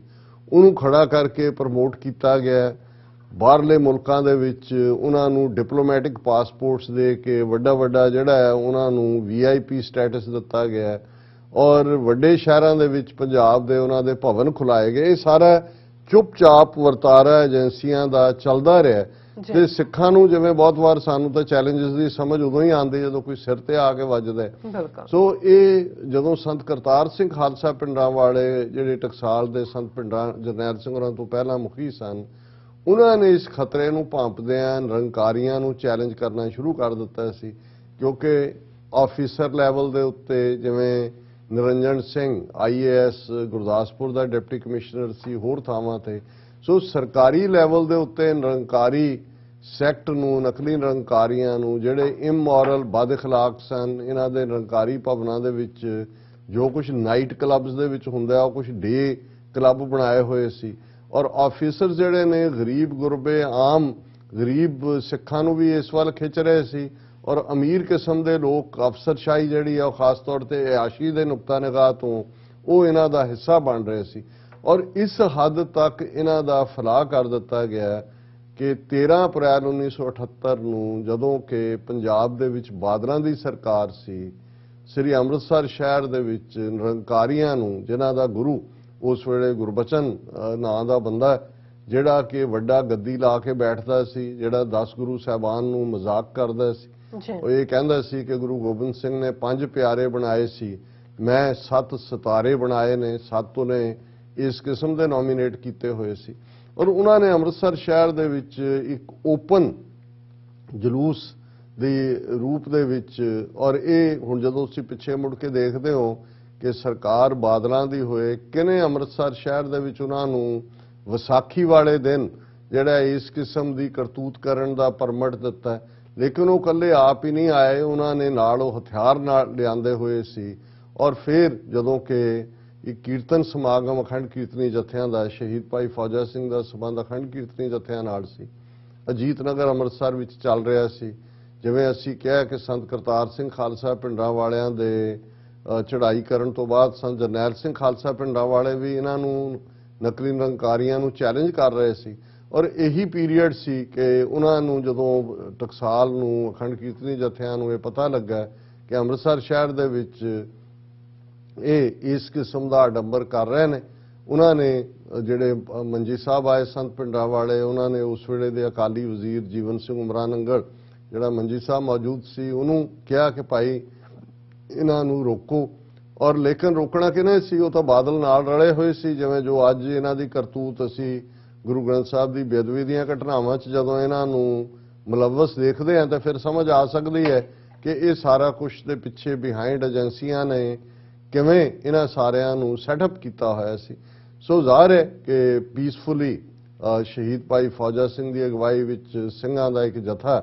ਉਹ ਉਸ ਸਥਾਨ ਵੱਲ ਰਵਾਨਾ ਹੁੰਦਾ ਹੈ ਜਿੱਥੇ ਕਿ ਇਹ ਆਪਣਾ ਨਿਰੰਕਾਰੀ ਸਮਾਗਮ ਕਰ ਰਹੇ ਸੀ। ਪੀਸਫੁਲ ਇਸ ਜਥੇ ਦੇ ਉੱਤੇ ਜਦੋਂ ਨਿਰੰਕਾਰੀ ਉਸ ਮੰਡਲ ਦੇ ਨੇੜੇ ਪਹੁੰਚਦੇ ਨੇ, ਇਹਨਾਂ ਦੇ ਉੱਤੇ ਬੇਤਹਾਸ਼ਾ ਫਾਇਰਿੰਗ ਕੀਤੀ ਜਾਂਦੀ ਹੈ। ਪੁਲਿਸ ਵੀ ਉਹਨਾਂ ਦੇ ਨਾਲ ਰਲੀ ਹੋਈ ਹੈ। 13 ਸਿੰਘ ਸ਼ਹੀਦ ਹੁੰਦੇ ਨੇ ਮੌਕੇ ਦੇ ਉੱਤੇ ਔਰ 20 ਤੋਂ ਜ਼ਿਆਦਾ ਜ਼ਖਮੀ ਹੁੰਦੇ ਨੇ। ਸੋ ਇਹ ਉਹ ਕਾਂਡ ਸੀ ਜਿਸ ਨੂੰ ਅਸੀਂ ਖੂਨੀ ਸਾਕਾ ਵੀ ਕਹਿੰਦੇ ਹਾਂ। ਪਰ ਇਸ ਗੱਲ ਨੇ ਫਿਰ ਕੌਮ ਦੇ ਵਿੱਚ ਇੱਕ ਵੱਡੀ ਅਵੇਅਰਨੈਸ ਵੀ ਪੈਦਾ ਕੀਤੀ ਨਿਰੰਕਾਰੀਆਂ ਦੇ ਖਿਲਾਫ ਪੰਜਾਬ 'ਚ। ਔਰ ਇਕੱਲਾ ਇਹੀ ਨਹੀਂ, ਉਹਨੂੰ ਗੁਰਬਚਨੇ ਨੂੰ ਸੇਫਲੀ ਦਿੱਲੀ ਪਹੁੰਚਾਇਆ ਗਿਆ, ਗ੍ਰਿਫਤਾਰੀ ਵੀ ਨਹੀਂ ਹੋਈ। ਔਰ ਅਦਾਲਤਾਂ 'ਚ ਜਦੋਂ ਮੁਕੱਦਮਾ ਚੱਲਿਆ ਪੰਜਾਬ 'ਚੋਂ ਟ੍ਰਾਂਸਫਰ ਕਰਕੇ ਹਰਿਆਣਾ ਅਦਾਲਤ ਕਰਨਾਲ 'ਚ ਲਿਜਾਇਆ ਗਿਆ ਔਰ ਸਾਰਿਆਂ ਨੂੰ ਬਰੀ ਕਰ ਦਿੱਤਾ ਗਿਆ। ਇਹ ਉਹ ਪੀਰੀਅਡ ਸੀ ਕਿ ਪਿੰਡਾਂ ਵਾਲਿਆਂ ਨੇ ਕਿਹਾ ਕਿ ਭਾਈ ਹੁਣ ਤੁਹਾਡਾ ਕਾਨੂੰਨ ਫੇਲ ਹੋਇਆ, ਅਸੀਂ ਇਹਨਾਂ ਨੂੰ ਸਜ਼ਾ ਯਾਫਤਾ ਕਰਾਂਗੇ। ਇਹ ਫਿਰ ਇੱਕ ਵੱਖਰੀ ਕਹਾਣੀ ਹੈ ਕਿ ਕਿਵੇਂ ਨਿਰੰਕਾਰੀਆਂ ਨੂੰ, ਜਿਹਦੇ 'ਚ ਗੁਰਬਚਨਾ ਵੀ ਸ਼ਾਮਲ ਸੀ, ਉਹਨਾਂ ਨੂੰ ਸਜ਼ਾ ਯਾਫਤਾ ਕੀਤਾ ਗਿਆ। 7 ਸਿਤਾਰਿਆਂ 'ਚੋਂ ਵੀ ਫਿਰ ਸਿਤਾਰੇ ਸਾਰੇ ਅਲੋਪ ਹੋਏ। ਲੇਕਿਨ ਇਸ ਨੇ ਫਿਰ ਇੱਕ ਨਵਾਂ ਦੌਰ ਸ਼ੁਰੂ ਕੀਤਾ ਜਿਹੜਾ ਅਸੀਂ ਦੇਖਦੇ ਹਾਂ ਕਿ 78 ਤੋਂ 84 ਤੱਕ ਧਰਮਯੁੱਧ ਮੋਰਚਾ 82 ਦੇ ਵਿੱਚ ਸ਼ੁਰੂ ਹੁੰਦਾ ਹੈ। ਔਰ ਇਸ ਸਾਰੇ ਦੇ ਚੱਲਦੇ ਹਾਂ ਅੱਜ ਜਦੋਂ ਅਸੀਂ 13 ਅਪ੍ਰੈਲ ਨੂੰ ਯਾਦ ਕਰ ਰਹੇ ਹਾਂ ਇਸ ਇਤਿਹਾਸਕ ਖੂਨੀ ਵਾਕਿਆ ਨੂੰ, ਤਾਂ ਅਸੀਂ ਸਮਝਦੇ ਹਾਂ ਕਿ ਸ਼ਹੀਦ ਭਾਈ ਫੌਜਾ ਸਿੰਘ ਔਰ ਉਹਨਾਂ ਦੇ ਸਾਥੀ ਸਿੰਘਾਂ ਦੀ ਵੀ ਕੁਰਬਾਨੀ ਬਹੁਤ ਵੱਡੀ ਕੁਰਬਾਨੀ ਹੈ। ਉਹਨਾਂ ਨੇ ਸਿੱਖਾਂ ਦੇ ਅੰਦਰ ਜਾਗਰੂਕਤਾ ਪੈਦਾ ਕੀਤੀ। ਔਰ ਇਹ ਜਦੋਂ ਅਸੀਂ ਗੁਰੂ ਗ੍ਰੰਥ ਸਾਹਿਬ ਦੀ ਅਗਵਾਈ ਦੇ ਵਿੱਚ ਔਰ ਬਹੁਤ ਕੁਝ, ਜਿਵੇਂ ਜਦੋਂ ਅਸੀਂ ਯੂਬਾ ਸਿਟੀ ਦੇ ਨਗਰ ਕੀਰਤਨ ਦੀ ਗੱਲ ਕਰਦੇ ਜਿਹੜਾ ਨਵੰਬਰ ਦੇ ਪਹਿਲੇ ਐਤਵਾਰ ਹੁੰਦਾ, ਸੋ ਇਹ ਵੀ ਉਸ ਤੋਂ ਬਾਅਦ ਹੀ ਰੁਝਾਨ ਸ਼ੁਰੂ ਹੋਇਆ ਕਿਉਂਕਿ ਯੂਬਾ ਸਿਟੀ ਦਾ ਨਗਰ ਕੀਰਤਨ ਗੁਰੂ ਗ੍ਰੰਥ ਸਾਹਿਬ ਗੁਰਗੱਦੀ ਦਿਵਸ ਨੂੰ ਸਮਰਪਿਤ ਹੁੰਦਾ ਹੈ। ਸੋ ਇਹ ਮੈਸੇਜ ਦੁਨੀਆ ਭਰ 'ਚ ਕੌਮ ਨੇ ਰਿਅਲਾਈਜ਼ ਕੀਤਾ ਕਿ ਭਾਈ ਅਲਟੀਮੇਟਲੀ 10ਵੇਂ ਪਾਤਸ਼ਾਹ ਨੇ ਜੋਤੀ ਜੋਤ ਸਮਾਉਣ ਤੋਂ ਪਹਿਲਾਂ ਗੁਰਗੱਦੀ ਗੁਰੂ ਗ੍ਰੰਥ ਸਾਹਿਬ ਨੂੰ ਦਿੱਤੀ ਹੋਈ ਹੈ। ਔਰ ਕੋਈ ਵੀ ਹੋਰ ਜਿਹੜਾ ਦੇਹਧਾਰੀ ਗੁਰੂ ਹੈ ਉਹ ਬਿਲਕੁਲ ਸਿੱਖੀ ਦੀਆਂ ਮੁੱਢਲੀਆਂ ਗੁਰੂ ਸਾਹਿਬ ਦੇ ਜਿਹੜੇ ਆਦੇਸ਼ ਨੇ ਉਹਨਾਂ ਦੀ ਉਲੰਘਣਾ ਹੈ। ਹਾਲਾਂਕਿ ਏਜੰਸੀਆਂ ਆਪਣੀ ਖੇਡ ਬਰਾਬਰ ਖੇਡ ਰਹੀਆਂ ਨੇ, ਕੱਲਾ ਇਹ ਗੁਰੂਡਮ ਇਹਨਾਂ ਤੱਕ ਵੱਡੇ ਜਿਹਨਾਂ ਸੈਕਟਸ ਦਾ ਮੈਂ ਜ਼ਿਕਰ ਕੀਤਾ ਹੀ ਮਹਿਦੂਦ ਨਹੀਂ ਹੈ। ਕਿਵੇਂ ਫਿਰ ਇੱਕ ਬਾਬਾ ਡਮ ਖੜਾ ਕੀਤਾ ਗਿਆ। ਤੁਸੀਂ ਦੇਖੋਗੇ ਕਿ ਪੰਜਾਬ ਦੇ ਵਿੱਚ ਹਜ਼ਾਰਾਂ ਦੀ ਗਿਣਤੀ 'ਚ ਇਸ ਕਿਸਮ ਦੇ ਜਾਲੀ ਜੇ ਬਾਬੇ, ਜਿਨ੍ਹਾਂ ਨੂੰ ਕੁਝ ਜਿਹੜੇ ਨੇ ਚਿੱਟੀ ਸਿਉਂਕ ਵੀ ਕਹਿੰਦੇ ਨੇ, ਕਿ ਭਾਈ ਉਹ ਕੀ ਕਰ ਰਹੇ ਨੇ, ਕਿਵੇਂ ਕੌਮ ਨੂੰ ਉਹਨਾਂ ਨੇ ਗੁਰੂ ਗ੍ਰੰਥ ਸਾਹਿਬ ਨਾਲ ਜੋੜਨ ਦੇ ਜਾਂ ਬਾਣੀ ਨਾਲ ਜੋੜਨ ਦੇ, ਰੱਬ ਨਾਲ ਜੋੜਨ ਦੇ ਆਪਣੇ ਆਪ ਨਾਲ ਜੋੜਿਆ ਹੋਇਆ। ਔਰ ਕਿਵੇਂ ਉਹ ਹਕੂਮਤ ਦੇ ਫਿਰ ਹੱਥ ਠੋਕੇ ਨੇ। ਔਰ ਪੰਜਾਬ ਚੋਣਾਂ ਤੋਂ ਪਹਿਲਾਂ ਅਸੀਂ ਦੇਖਿਆ ਕਿ ਕਿਵੇਂ ਇਸ ਕਿਸਮ ਦੇ 33-34 ਦੇ ਕਰੀਬ ਬਾਬੇ ਜਿਹੜੇ ਇਕੱਠੇ ਹੋ ਕੇ ਮੋਦੀ ਦੇ ਦਰਬਾਰ 'ਚ ਜਾਂਦੇ ਨੇ, ਪੱਗਾਂ ਵੀ ਗੋਲ ਨੇ, ਚੋਲੇ ਵੀ ਚਿੱਟੇ ਨੇ, ਔਰ ਤੁਸੀਂ ਉਹਨਾਂ ਦੀਆਂ ਹਰਕਤਾਂ ਕਰਤੂਤਾਂ ਦੇਖੋਗੇ ਫਿਰ ਇਹ ਸਮਝ ਆ ਜਾਏਗੀ ਕਿ 47 ਤੋਂ ਫੌਰਨ ਬਾਅਦ ਜਿਹੜਾ ਗੁਰੂ ਗ੍ਰੰਥ ਔਰ ਗੁਰੂ ਪੰਥ ਨੂੰ ਟਾਰਗੇਟ ਕਰਕੇ ਜੋ ਇਹਨਾਂ ਨੇ ਸ਼ੁਰੂ ਕੀਤਾ ਹੋਇਆ ਹੈ, ਅੱਜ ਵੀ ਇਹ ਵਾਰ ਮੁਕੰਮਲ ਜਾਰੀ ਹੈ। ਪਰ ਸਿੱਖ ਕੌਮ ਨੇ ਜੂਨ 84 ਦੇ ਘੱਲੂਘਾਰੇ ਤੋਂ ਬਾਅਦ ਕੌਮੀ ਨਿਸ਼ਾਨਾ ਖਾਲਿਸਤਾਨ ਮਿੱਥਿਆ ਹੋਇਆ ਹੈ। ਸੋ ਜਿਵੇਂ ਜਲਿਆਂਵਾਲਾ ਬਾਗ ਟਰਨਿੰਗ ਪੁਆਇੰਟ ਸੀ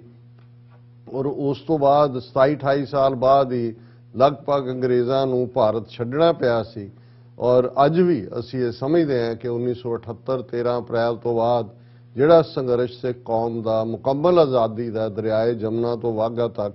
ਇੰਡੀਪੈਂਡੈਂਟ ਸੋਵਰਨ ਨੇਸ਼ਨ ਖਾਲਿਸਤਾਨ ਦਾ ਉਹ ਸੰਘਰਸ਼ ਬਰਾਬਰ ਜਾਰੀ ਹੈ। ਔਰ ਅਸੀਂ 13 ਅਪ੍ਰੈਲ 1978 ਦੇ ਆਪਣੇ ਉਹਨਾਂ ਸ਼ਹੀਦ ਸਿੰਘਾਂ ਨੂੰ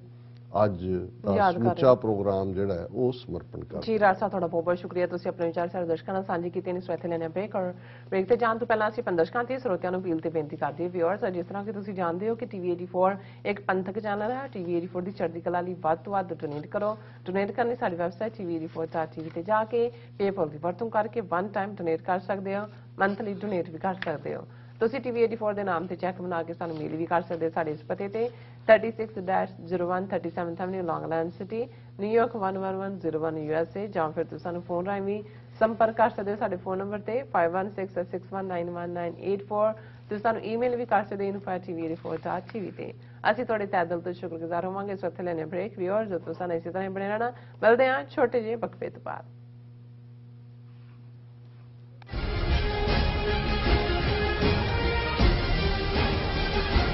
ਸਮੁੱਚੀਆਂ ਸੰਗਤਾਂ ਨੂੰ ਸਨੇਮਰ ਬੇਨਤੀ ਹੈ, Gurdwara Sikh Culture Society Richmond Hill New York ਤੋਂ ਜੋ ਹਰ ਸਾਲ ਸਮੁੱਚੀਆਂ ਗੁਰਦੁਆਰਾ ਸਾਹਿਬ ਦੀਆਂ ਪ੍ਰਬੰਧਕ ਕਮੇਟੀਆਂ, ਪੰਥਕ ਜਥੇਬੰਦੀਆਂ ਅਤੇ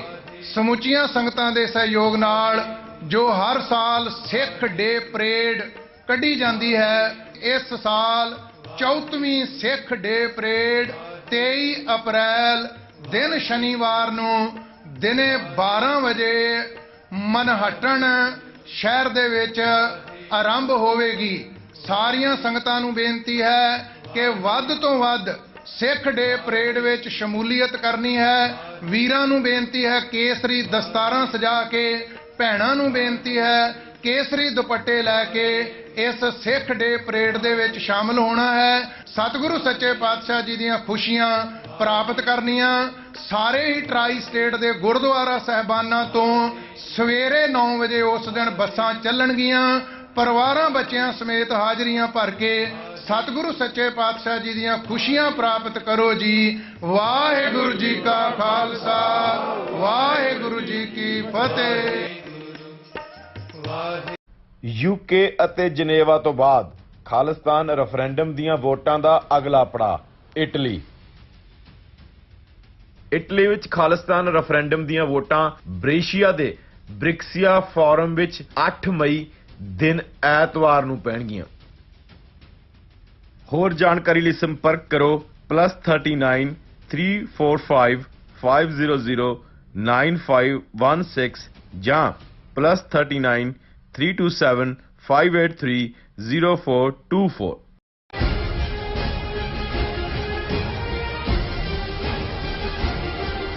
ਦਰਸ਼ਕੋ, ਬ੍ਰੇਕ ਤੋਂ ਬਾਅਦ ਤੁਹਾਡਾ ਸਭ ਦਾ ਭਰਪੂਰ ਸਵਾਗਤ ਹੈ। ਸੋ ਵਿਊਅਰਸ, ਦੂਸਰੇ ਸੈਗਮੈਂਟ ਵਿੱਚ ਆਪਾਂ ਗੱਲਬਾਤ ਕਰਨ ਜਾ ਰਹੇ ਹਾਂ ਵਰਲਡ ਹੈਲਥ ਆਰਗੇਨਾਈਜੇਸ਼ਨ ਦੇ ਹਵਾਲੇ ਨਾਲ ਕਿ ਉਹਨਾਂ ਦੇ ਮੁਖੀ ਨੇ ਇੱਕ ਬੜਾ ਸਖਤ ਬਿਆਨ ਦਿੱਤਾ ਹੈ ਕਿ ਉਹਨਾਂ ਦਾ ਕਹਿਣਾ ਹੈ ਕਿ ਦੁਨੀਆ ਦਾ ਧਿਆਨ ਯੂਕਰੇਨ ਦੇ ਉੱਤੇ ਹੈ, ਪਰ ਇਥੋਪੀਆ ਵਿੱਚ ਜਿਹੜੀ ਹੋ ਰਹੀ ਤਬਾਹੀ ਬਾਰੇ ਕਿਸੇ ਨੂੰ ਕੋਈ ਫਿਕਰ ਨਹੀਂ ਹੈ। ਉਹਨਾਂ ਪੁੱਛਿਆ ਕਿ ਕੀ ਇਸ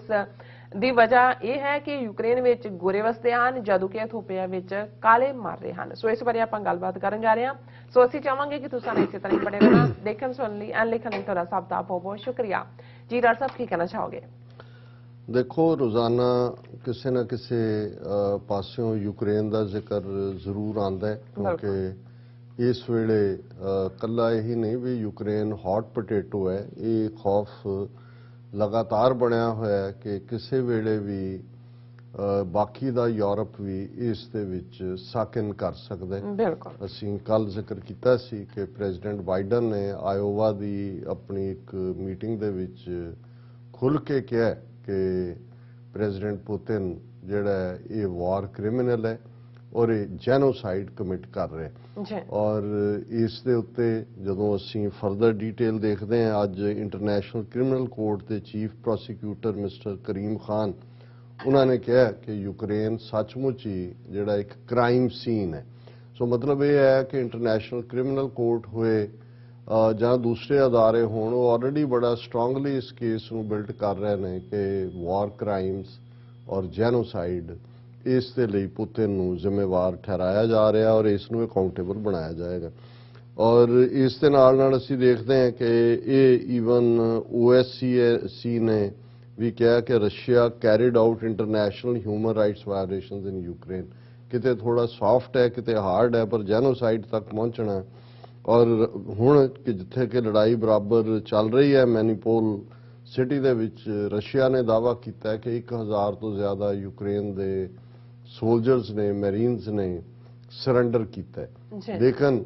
ਇਸ ਨੂੰ ਜ਼ੈਲੈਂਸਕੀ ਨੇ ਡਿਨਾਈ ਕੀਤਾ। ਉਹਨੇ ਕਿਹਾ ਵੀ ਫਾਈਟ ਅਜੇ ਵੀ ਚੱਲ ਰਹੀ ਹੈ ਔਰ ਸਾਡਾ ਸ਼ਹਿਰ ਦੇ ਉੱਤੇ ਅਜੇ ਵੀ ਪੂਰਾ ਕੰਟਰੋਲ ਹੈ। ਸੋ ਇਸ ਸਾਰੇ ਦੇ ਨਾਲ ਅਸੀਂ ਜਦੋਂ ਦੂਸਰੀਆਂ ਖਬਰਾਂ ਦੇਖਦੇ ਹਾਂ ਕਿ ਰੂਸ ਦੇ ਉੱਤੇ ਇਸ ਦਾ ਕਿੰਨਾ ਕੁ ਇੰਪੈਕਟ ਹੋ ਰਿਹਾ ਹੈ, ਸੋ ਰਸ਼ੀਆ ਨੇ ਇਹ ਕਿਹਾ ਅੱਜ ਪੁਤਿਨ ਨੇ, Russia can't be isolated, sanctions have not worked. ਉਹਨੇ ਕਿਹਾ ਜੀ ਸਾਡੇ ਤੇ ਬੜੀਆਂ ਪਾਬੰਦੀਆਂ ਲਾਈਆਂ ਗਈਆਂ ਪਰ ਇਹਦੇ ਬਾਵਜੂਦ ਇਹਨਾਂ ਦਾ ਕੋਈ ਅਸਰ ਨਹੀਂ ਹੋਇਆ। ਔਰ ਦੂਸਰੇ ਪਾਸੇ ਜ਼ੈਲੈਂਸਕੀ ਲਗਾਤਾਰ ਵੈਸਟਰਨ ਪਾਵਰਸ ਨੂੰ ਔਰ ਅਮਰੀਕਾ ਨੂੰ ਕਹਿ ਰਿਹਾ ਹੈ ਕਿ ਸਾਨੂੰ ਹੋਰ ਤਾਜ਼ਾ ਜਿਹੜੇ ਲੇਟੈਸਟ ਵੈਪਨਸ ਨੇ ਉਹ ਭੇਜੋ। ਔਰ ਅੱਜ ਅਮਰੀਕਾ ਨੇ $800 ਮਿਲੀਅਨ ਦੀ ਹੋਰ ਮਿਲਟਰੀ ਏਡ ਭੇਜਣ ਦਾ ਫੈਸਲਾ ਕੀਤਾ ਹੈ। ਸੋ ਹੁਣ ਤੱਕ ਕੁੱਲ ਜਿਹੜਾ ਹੈ $3 ਬਿਲੀਅਨ ਅਮਰੀਕਾ ਜਿਹੜਾ ਹੈ ਉਹ ਯੂਕਰੇਨ ਨੂੰ ਮਦਦ ਦੇ ਤੌਰ ਤੇ ਦੇ ਚੁੱਕਾ ਹੈ। ਔਰ ਇਸ ਦੇ ਨਾਲ ਜਿਹੜਾ ਉਹਨਾਂ ਨੇ ਇਹ ਜਿਹੜਾ ਨਵਾਂ ਪੈਕੇਜ ਦੇ ਰਹੇ ਨੇ ਉਹਦੇ ਚ ਹੈਲੀਕਾਪਟਰਸ, ਇਹਨਾਂ ਨੂੰ ਕਿਹਾ ਵੀ new capabilities such as artillery systems and armoured personnel carrier, APC ਜਿਹਨੂੰ ਕਿਹਾ ਜਾਂਦਾ ਹੈ, ਉਹ ਨਵੇਂ ਡਿਜ਼ਾਈਨ ਦੇ ਵਿਦ ਮੋਰ ਪਾਵਰ ਉਹਨਾਂ ਨੂੰ ਦਿੱਤੇ ਜਾ ਰਹੇ ਨੇ। ਔਰ ਨਾਲ ਦੀ ਨਾਲ ਬਾਈਡਨ ਨੇ ਕਿਹਾ I assured President Zelensky that American people will continue to stand with the brave Ukrainian people। So ਇਹ ਪਾਰਟ ਹੈ। ਔਰ ਕਿਉਂਕਿ ਜੈਨੋਸਾਈਡ ਦਾ ਚਾਰਜ ਬਾਈਡਨ ਨੇ ਲਾਇਆ ਔਰ ਅੱਜ ਬਹੁਤ ਸਾਰੇ ਜਿਹੜੇ ਲਾਅ ਐਕਸਪਰਟਸ ਨੇ ਉਹਨਾਂ ਨੇ ਕਿਹਾ ਕਿ ਇਸ ਗੱਲ ਦੇ ਹੁਣ ਐਵੀਡੈਂਸ ਨੇ ਕਿ ਇਹ ਜੋ ਪੁਤਿਨ ਕਰ ਰਿਹਾ ਹੈ ਇਹ ਜੈਨੋਸਾਈਡਲ ਐਕਟ ਨੇ। ਔਰ ਰਸ਼ੀਆ ਦੇ ਵਿੱਚ ਇਕਨੋਮਿਕਲੀ ਬੇਸ਼ੱਕ ਪੁਤਿਨ ਨੇ ਦਾਅਵਾ ਕੀਤਾ ਹੈ ਕਿ ਜੀ ਸੈਂਕਸ਼ਨਸ ਕੋਈ ਉਹਨਾਂ ਦਾ ਅਸਰ ਨਹੀਂ ਹੋਇਆ, but inflation in Russia hits highest in more than 20 years ਕਿ ਪਿਛਲੇ 20 ਸਾਲਾਂ 'ਚ ਇਸ ਵੇਲੇ ਸਭ ਤੋਂ ਜ਼ਿਆਦਾ ਇਨਫਲੇਸ਼ਨ ਹੈ। ਹਾਲਾਂਕਿ ਉਹਦਾ ਇੰਪੈਕਟ ਅਸੀਂ ਅਮਰੀਕਾ ਤੇ ਵੀ ਦੇਖੀਏ ਤੇ ਜਦੋਂ ਤੁਸੀਂ ਸੌਦਾ ਲੈਣ ਜਾਂਦੇ ਹੋ ਤੁਹਾਨੂੰ ਪਤਾ ਲੱਗ ਜਾਂਦਾ ਕਿ ਮਹਿੰਗਾਈ ਕਿਸ ਕਦਰ ਹੈ। ਸੋ ਗੱਲ ਕੱਲੀ ਇਹ ਨਹੀਂ ਹੈ ਕਿ ਉੱਥੇ ਇਨਫਲੇਸ਼ਨ ਵੱਧ ਗਈ ਜਾਂ ਕੀ ਹੋ ਰਿਹਾ, ਈਵਨ ਇਸ ਦਾ ਅਸਰ ਅਸੀਂ ਆਪਣੀਆਂ ਪਾਕਟਸ ਤੇ ਵੀ ਇੱਥੇ ਦੇਖ ਰਹੇ ਹਾਂ। ਔਰ ਜਿਹੜਾ ਕੋਈ ਵੀ ਜਿਵੇਂ ਯੂਨਾਈਟਿਡ ਨੇਸ਼ਨ ਸੈਕਟਰੀ ਜਨਰਲ ਨੇ ਅੱਜ ਕਿਹਾ ਕਿ ਕੋਈ ਪੋਸੀਬਿਲਿਟੀ ਨਹੀਂ ਹੈ ਨੀਅਰ ਫਿਊਚਰ 'ਚ ਕਿ ਸੀਜ਼ ਫਾਇਰ ਹੋਏ। ਉਹਨੇ ਰਾਦਰ ਇਹ ਕਿਹਾ ਕਿ ਜੀ ਸਾਡਾ ਤਾਂ ਫੋਕਸ ਇਹੀ ਹੈ ਕਿ ਅਸੀਂ ਸੇਫ ਇਵੈਕੂਏਸ਼ਨ ਕਰਾ ਸਕੀਏ ਸਿਵਿਲੀਅਨਸ ਦਾ, ਕਿਉਂਕਿ ਕੋਈ ਸੰਭਾਵਨਾਵਾਂ ਨਹੀਂ ਨੇ ਸੀਜ਼ ਫਾਇਰ ਦੀਆਂ। ਹਾਲਾਂਕਿ ਜਦੋਂ ਲੜਾਈ ਦੇ ਵਿੱਚ ਕਿਸੇ ਕੋਲ ਕੋਈ ਪ੍ਰਾਈਸਡ ਕੈਚ ਹੁੰਦਾ ਹੈ ਤੇ ਉਹ ਸੌਦੇਬਾਜ਼ੀ ਵੀ ਕਰਦਾ ਹੈ। ਇੱਕ ਰਸ਼ੀਅਨ ਮੂਲ ਦਾ ਪੋਲੀਟੀਸ਼ੀਅਨ ਜਿਹੜਾ ਲੀਡਰ ਆਫ ਦਾ ਆਪੋਜੀਸ਼ਨ ਵੀ ਸੀ ਯੂਕਰੇਨ 'ਚ, ਮਿਸਟਰ ਵਿਕਟਰ ਵੇਦਵੇਦਚੁਕ, ਇਹ ਉਹਦਾ ਨਾਂ ਹੈ, ਰਸ਼ੀਅਨ ਨੇਮ ਇਸ ਤਰ੍ਹਾਂ ਦੇ ਹੀ ਹੁੰਦੇ ਨੇ। ਔਰ ਉਹ ਪਹਿਲਾਂ ਕੀਵ ਦੇ ਵਿੱਚ ਸੀ ਯੂਕਰੇਨ ਦੀ ਰਾਜਧਾਨੀ, ਫਿਰ ਜਦੋਂ ਇਹ ਰਸ਼ੀਅਨ ਹਮਲਾ ਹੋਇਆ ਉੱਥੋਂ ਸਲਿਪ ਹੋ ਗਿਆ ਸੀ ਔਰ ਭਗੌੜਾ ਸੀ। ਔਰ ਅੱਜ ਜ਼ੈਲੈਂਸਕੀ ਨੇ ਦਾਅਵਾ ਕੀਤਾ ਹੈ ਕਿ ਮਿਸਟਰ ਵਿਕਟਰ ਉਹਨਾਂ ਦੇ ਜਿਹੜਾ ਹੁਣ ਕਬਜ਼ੇ 'ਚ ਹੈ ਔਰ ਉਹਨਾਂ ਨੇ ਆਫਰ ਕੀਤਾ ਪੁਤਿਨ ਨੂੰ, ਕਿਉਂਕਿ ਇਹ ਮਿਸਟਰ ਵਿਕਟਰ ਕਾਫੀ ਪੁਤਿਨ ਦੇ ਨੇੜੇ ਹੈ। ਇਹਦੀ ਡਾਟਰ ਜਿਹੜੀ ਹੈ ਉਸ ਦਾ ਗॉडਫਾਦਰ ਵੀ ਬਣਿਆ ਪੁਤਿਨ ਔਰ ਇਹ ਰਸ਼ੀਅਨ ਇੰਟਰਸਟ ਨੂੰ ਪ੍ਰੋਟੈਕਟ ਕਰਦਾ ਸੀ ਬਹੁਤ ਸਾਰਾ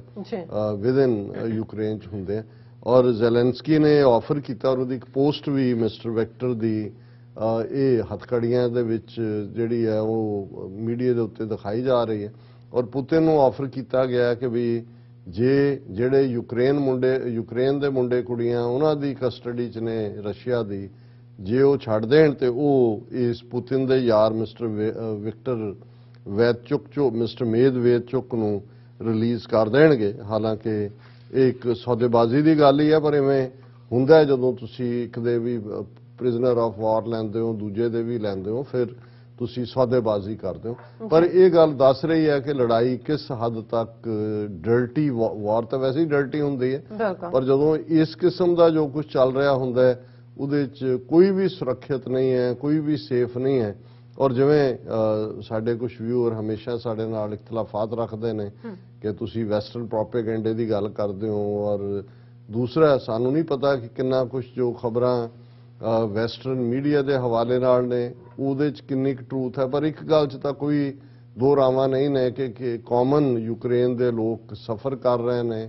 ਜਿਨ੍ਹਾਂ ਦੇ ਵਿੱਚ ਬੱਚੇ, ਬੀਬੀਆਂ ਔਰ 11 ਮਿਲੀਅਨ ਤੋਂ ਜ਼ਿਆਦਾ, 1 ਕਰੋੜ ਤੋਂ ਜ਼ਿਆਦਾ ਰਿਫਿਊਜੀ ਹੋ ਚੁੱਕੇ ਨੇ। ਲੇਕਿਨ ਅੱਜ ਇਸ ਦੇ ਵਿੱਚ ਇੱਕ ਐਂਗਲ, ਔਰ ਸ਼ਾਇਦ ਕਈਆਂ ਨੂੰ ਲੱਗਦਾ ਹੈ ਕਿ ਭਾਈ ਜਦੋਂ ਦਾ ਪਿਛਲੇ ਲਗਭਗ ਪੌਣੇ 2 ਮਹੀਨੇ ਤੋਂ ਇਹ ਯੂਕਰੇਨੀਅਨ ਕ੍ਰਾਈਸਿਸ ਸ਼ੁਰੂ ਹੋਇਆ ਹੈ, ਇਵੇਂ ਜਾਪਦਾ ਹੈ ਵੀ ਦੁਨੀਆ ਦੇ ਵਿੱਚ ਹੋਰ ਕੁਝ ਨਹੀਂ ਹੋ ਰਿਹਾ, ਕਿ ਕੋਈ ਕਿਤੇ ਕਿਸੇ ਤੇ ਕੋਈ ਜ਼ੁਲਮ ਨਹੀਂ ਕਰ ਰਿਹਾ, ਕਿਤੇ ਕੋਈ ਹੋਰ ਐਥਨਿਕ ਸਟ੍ਰਾਈਫ ਨਹੀਂ ਹੈ, ਕਿਤੇ ਕੋਈ ਭੁੱਖ ਨਾਲ ਨਹੀਂ ਮਰ ਰਿਹਾ। ਸਾਰੀਆਂ ਹੀ ਖਬਰਾਂ ਜਾਂ ਫੋਕਸ ਜਿਹੜਾ ਹੈ ਉਹ ਯੂਕਰੇਨ ਦੇ ਉੱਤੇ ਹੀ ਹੈ। ਫਿਰ ਇਹ ਵੀ ਸਵਾਲ ਪੁੱਛਿਆ ਜਾ ਰਿਹਾ, ਕਿਉਂਕਿ ਇਹ ਤਾਂ ਅਸੀਂ ਵੀ ਡਿਸਕਸ ਕੀਤਾ ਹੈ ਕਿ ਅਫਗਾਨਿਸਤਾਨ ਦਾ ਕ੍ਰਾਈਸਿਸ, ਜਦੋਂ ਕਿ UN ਨੇ ਉਸ ਤੋਂ ਪਹਿਲਾਂ ਇਹ ਕਿਹਾ ਸੀ ਕਿ ਭਾਈ ਉੱਥੇ ਕਿਵੇਂ ਸਟਾਰਵੇਸ਼ਨ ਤੱਕ, ਤੁਸੀਂ ਦੇਖੋਗੇ ਕਿ Afghanistan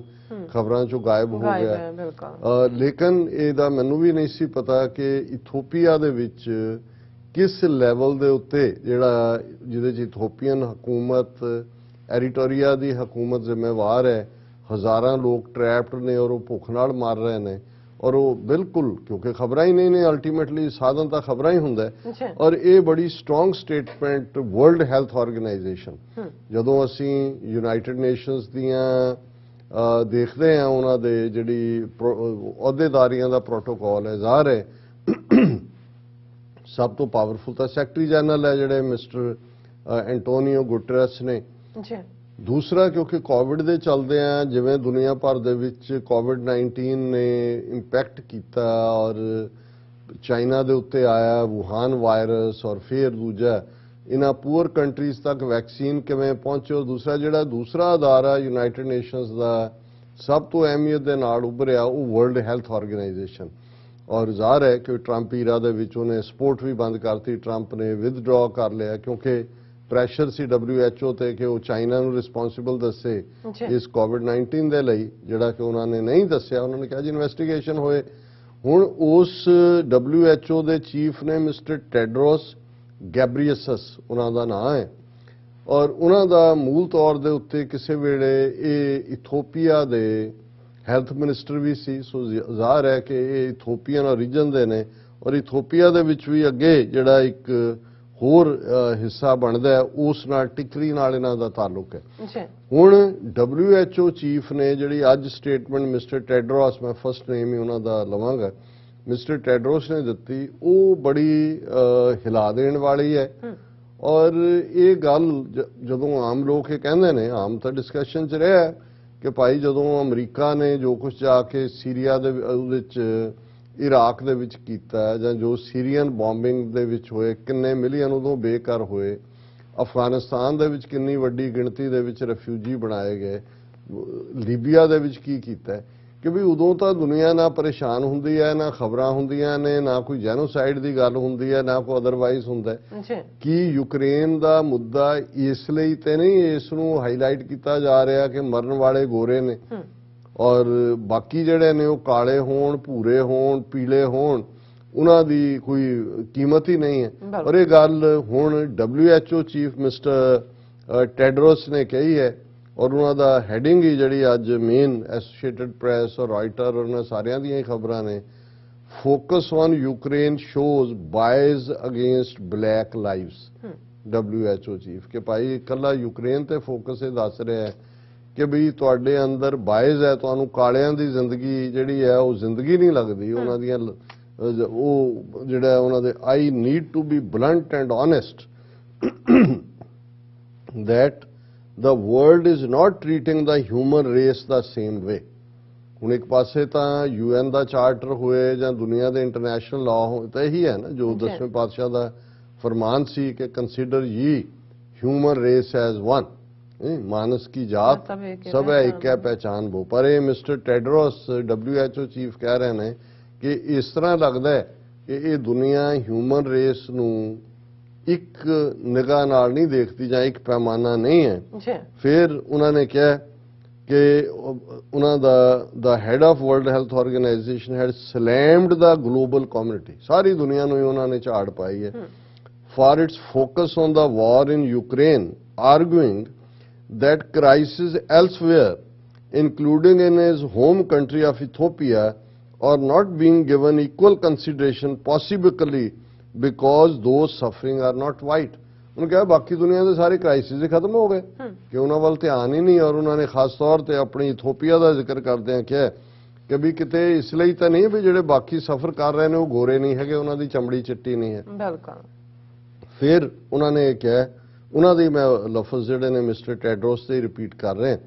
nowhere on earth where the health of millions of people is more under threat than Ethiopia's Tigray region, ਕਿ ਇਸ ਵੇਲੇ ਦੁਨੀਆ ਦਾ ਹੋਰ ਕੋਈ ਖਿੱਤਾ ਐਸਾ ਨਹੀਂ ਹੈ ਅਦਰ ਦੈਨ ਇਥੋਪੀਆ ਦਾ ਟਿਗਰੇ ਰੀਜਨ ਜਿੱਥੇ ਕਿ ਮਿਲੀਅਨਸ ਲੱਖਾਂ ਲੋਕਾਂ ਦੀਆਂ ਜ਼ਿੰਦਗੀਆਂ ਖਤਰੇ 'ਚ ਨੇ। Since a truce was declared on Tigray 3 weeks ago, about 2,000 trucks should have been able to bring food, medicines and other essentials to the conflict-ridden area, he said. Instead, only about 20 trucks have arrived, said Tedros, a former minister of health in Ethiopia and an ethnic Tigrian. ਹੁਣ ਇਹ pain ਇਸ ਲਈ ਵੀ ਹੈ ਕਿ ਇਹ ਜਿਹੜੇ mister ਟੈਡਰੋਸ ਨੇ ਇਹਨਾਂ ਦਾ ਖੁਦ ਦਾ ਸੰਬੰਧ ਵੀ ਟਿਗਰੀਅਨ ਰੀਜਨ ਨਾਲ ਹੈ, ਜਿਹੜਾ ਜਿਹਦੇ ਤੇ ਇਥੋਪੀਆ ਔਰ ਐਰੀਟਰੀਆ ਨੇ ਸ਼ਿਕੰਜਾ ਕੱਸਿਆ ਹੋਇਆ। ਉਹਨਾਂ ਨੇ ਕਿਹਾ ਵੀ ਲੋਕ ਭੁੱਖ ਨਾਲ ਮਰ ਰਹੇ ਨੇ, ਇਹ ਫੈਸਲਾ ਸੀ ਵੀ 2000 ਟਰੱਕ ਫੂਡ ਔਰ ਮੈਡੀਸਨ ਲੈ ਕੇ ਜਾਣਗੇ, ਲੇਕਿਨ ਸਿਰਫ 20 ਟਰੱਕ ਗਏ ਨੇ। ਉਹਨਾਂ ਨੇ ਕਿਹਾ as we speak people are dying of starvation, ਕਿ ਜਦੋਂ ਮੈਂ ਇਹ ਗੱਲਬਾਤ ਕਰ ਰਿਹਾ ਉਸ ਰੀਜਨ ਦੇ ਵਿੱਚ ਟਿਗਰੀਜ਼ ਦੇ ਵਿੱਚ ਟਿਗਰੀਅਨ ਰੀਜਨ 'ਚ ਹਜ਼ਾਰਾਂ ਲੋਕ ਭੁੱਖ ਦੇ ਨਾਲ ਮਰ ਰਹੇ ਨੇ। This is one of the longest and worst sieges by both Eritrean and Ethiopian forces in modern history, ਕਿ ਅਜੂਕੇ ਇਤਿਹਾਸ ਦੇ ਵਿੱਚ ਐਰੀਟਰੀਅਨ ਔਰ ਇਥੋਪੀਅਨ ਫੌਜਾਂ ਨੇ ਘੇਰਾ ਪਾਇਆ ਹੋਇਆ, ਹਿਊਮਨ ਹਿਸਟਰੀ ਦਾ ਵਰਸਟ ਕ੍ਰਾਈਸਿਸ ਹੈ। ਔਰ ਉਹਨਾਂ ਨੇ ਕਿਹਾ ਵੀ ਠੀਕ ਹੈ, he acknowledge that war in Ukraine is globally significant but asked if other crisis are being accorded enough attention. ਉਹਨਾਂ ਨੇ ਕਿਹਾ ਜੀ ਠੀਕ ਹੈ, ਵਾਕਈ ਇਹ ਇੰਪੋਰਟੈਂਟ ਹੈ ਯੂਕਰੇਨ, ਪਰ ਕੀ ਬਾਕੀ ਕ੍ਰਾਈਸਿਸ ਜਿਹੜੇ ਨੇ ਇਹ ਇਹਨਾਂ ਦੀ ਕੋਈ ਅਹਿਮੀਅਤ ਨਹੀਂ ਹੈ। ਸੋ ਮੈਂ ਸਮਝਦਾ ਵੀ ਇਹ WHO ਦੇ ਚੀਫ ਵੱਲੋਂ ਆਮ ਲੋਕਾਂ 'ਚ ਤਾਂ ਚਰਚਾ ਹੈ, ਆਉਣ ਦਾ ਮਤਲਬ ਇਹ ਹੀ ਹੈ ਕਿ ਇਸ ਗੱਲ ਨੂੰ ਫੇਰ ਡਿਊ ਵੇਟ ਮਿਲਦਾ ਹੈ ਕਿ ਭਾਈ ਤੁਹਾਨੂੰ ਹੋਰ ਕੋਈ ਮੈਟਰ ਨਹੀਂ ਕਰਦਾ, ਕਿਉਂਕਿ ਯੂਰਪ ਵਾਈਟ ਮੈਨਸ ਕੰਟੀਨੈਂਟ ਹੈ, ਯੂਕਰੇਨ 'ਚ ਵੀ ਮਰਨ ਵਾਲੇ ਜਾਂ ਹਮਲਾਵਰ ਵੀ ਉਹੀ ਰਸ਼ੀਅਨ ਨੇ ਜਿਹੜੇ ਵਾਈਟ ਰੇਸ ਹੈ, ਤੇ ਉਹਦੇ ਤੇ ਸਾਰਾ ਧਿਆਨ ਫੋਕਸ ਰਿਸੋਰਸਿਸ ਦੂਜੇ ਨੇ, ਔਰ ਬਾਕੀ ਜਿਹੜਾ ਹਿਊਮਨ ਬੀਇੰਗਸ ਨੇ ਉਹ ਉਸ ਇੰਪੋਰਟੈਂਸ ਤੇ ਨਹੀਂ ਨੇ। ਔਰ ਦੇਖੋ ਇਸ ਦੇ ਉੱਤੇ ਆਉਣ ਵਾਲੇ ਦਿਨਾਂ 'ਚ ਬਾਕੀ ਤਰ੍ਹਾਂ ਦਾ ਕੀ ਰਿਐਕਸ਼ਨ ਆਉਂਦਾ। ਜੀ ਡਾਕਟਰ ਸਾਹਿਬ ਤੁਹਾਡਾ ਬਹੁਤ ਬਹੁਤ ਸ਼ੁਕਰੀਆ। ਸਰ ਨੇ ਬ੍ਰੇਕ ਵਿਊਅਰਸ ਤਾਂ ਸਾਨੂੰ ਇਸੇ ਤਰ੍ਹਾਂ ਬਣੇ ਰਹਿਣਾ, ਮਿਲਦੇ ਹਾਂ ਆਫਟਰ ਦਿਸ ਸ਼ਾਰਟ ਬ੍ਰੇਕ।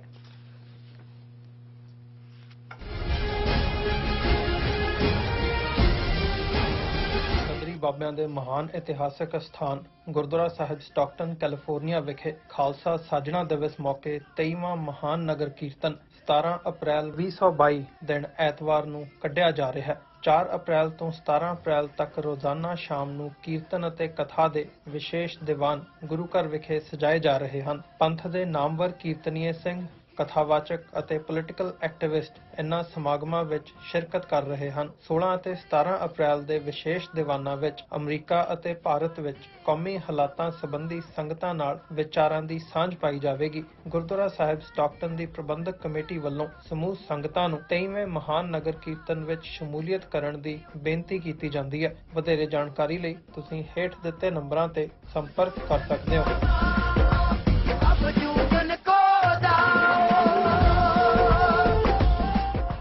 ਸਮੁੱਚੀਆਂ ਸੰਗਤਾਂ ਨੂੰ ਸਨੇਮਰ ਬੇਨਤੀ ਹੈ, Gurdwara Sikh Culture Society Richmond Hill New York ਤੋਂ ਜੋ ਹਰ ਸਾਲ ਸਮੁੱਚੀਆਂ ਗੁਰਦੁਆਰਾ ਸਾਹਿਬ ਦੀਆਂ ਪ੍ਰਬੰਧਕ ਕਮੇਟੀਆਂ, ਪੰਥਕ ਜਥੇਬੰਦੀਆਂ ਅਤੇ ਸਮੁੱਚੀਆਂ ਸੰਗਤਾਂ ਦੇ ਸਹਿਯੋਗ ਨਾਲ ਜੋ ਹਰ ਸਾਲ ਸਿੱਖ ਡੇ ਪਰੇਡ ਕੱਢੀ ਜਾਂਦੀ ਹੈ, ਇਸ ਸਾਲ 34ਵੀਂ ਸਿੱਖ ਡੇ ਪਰੇਡ 23 ਅਪ੍ਰੈਲ ਦਿਨ ਸ਼ਨੀਵਾਰ ਨੂੰ ਦਿਨੇ 12 ਵਜੇ ਮਨਹਟਨ ਸ਼ਹਿਰ ਦੇ ਵਿੱਚ ਆਰੰਭ ਹੋਵੇਗੀ। ਸਾਰੀਆਂ ਸੰਗਤਾਂ ਨੂੰ ਬੇਨਤੀ ਹੈ ਕਿ ਵੱਧ ਤੋਂ ਵੱਧ ਸਿੱਖ ਡੇ ਪਰੇਡ ਵਿੱਚ ਸ਼ਮੂਲੀਅਤ ਕਰਨੀ ਹੈ। ਵੀਰਾਂ ਨੂੰ ਬੇਨਤੀ ਹੈ ਕੇਸਰੀ ਦਸਤਾਰਾਂ ਸਜਾ ਕੇ, ਭੈਣਾਂ ਨੂੰ ਬੇਨਤੀ ਹੈ ਕੇਸਰੀ ਦੁਪੱਟੇ ਲੈ ਕੇ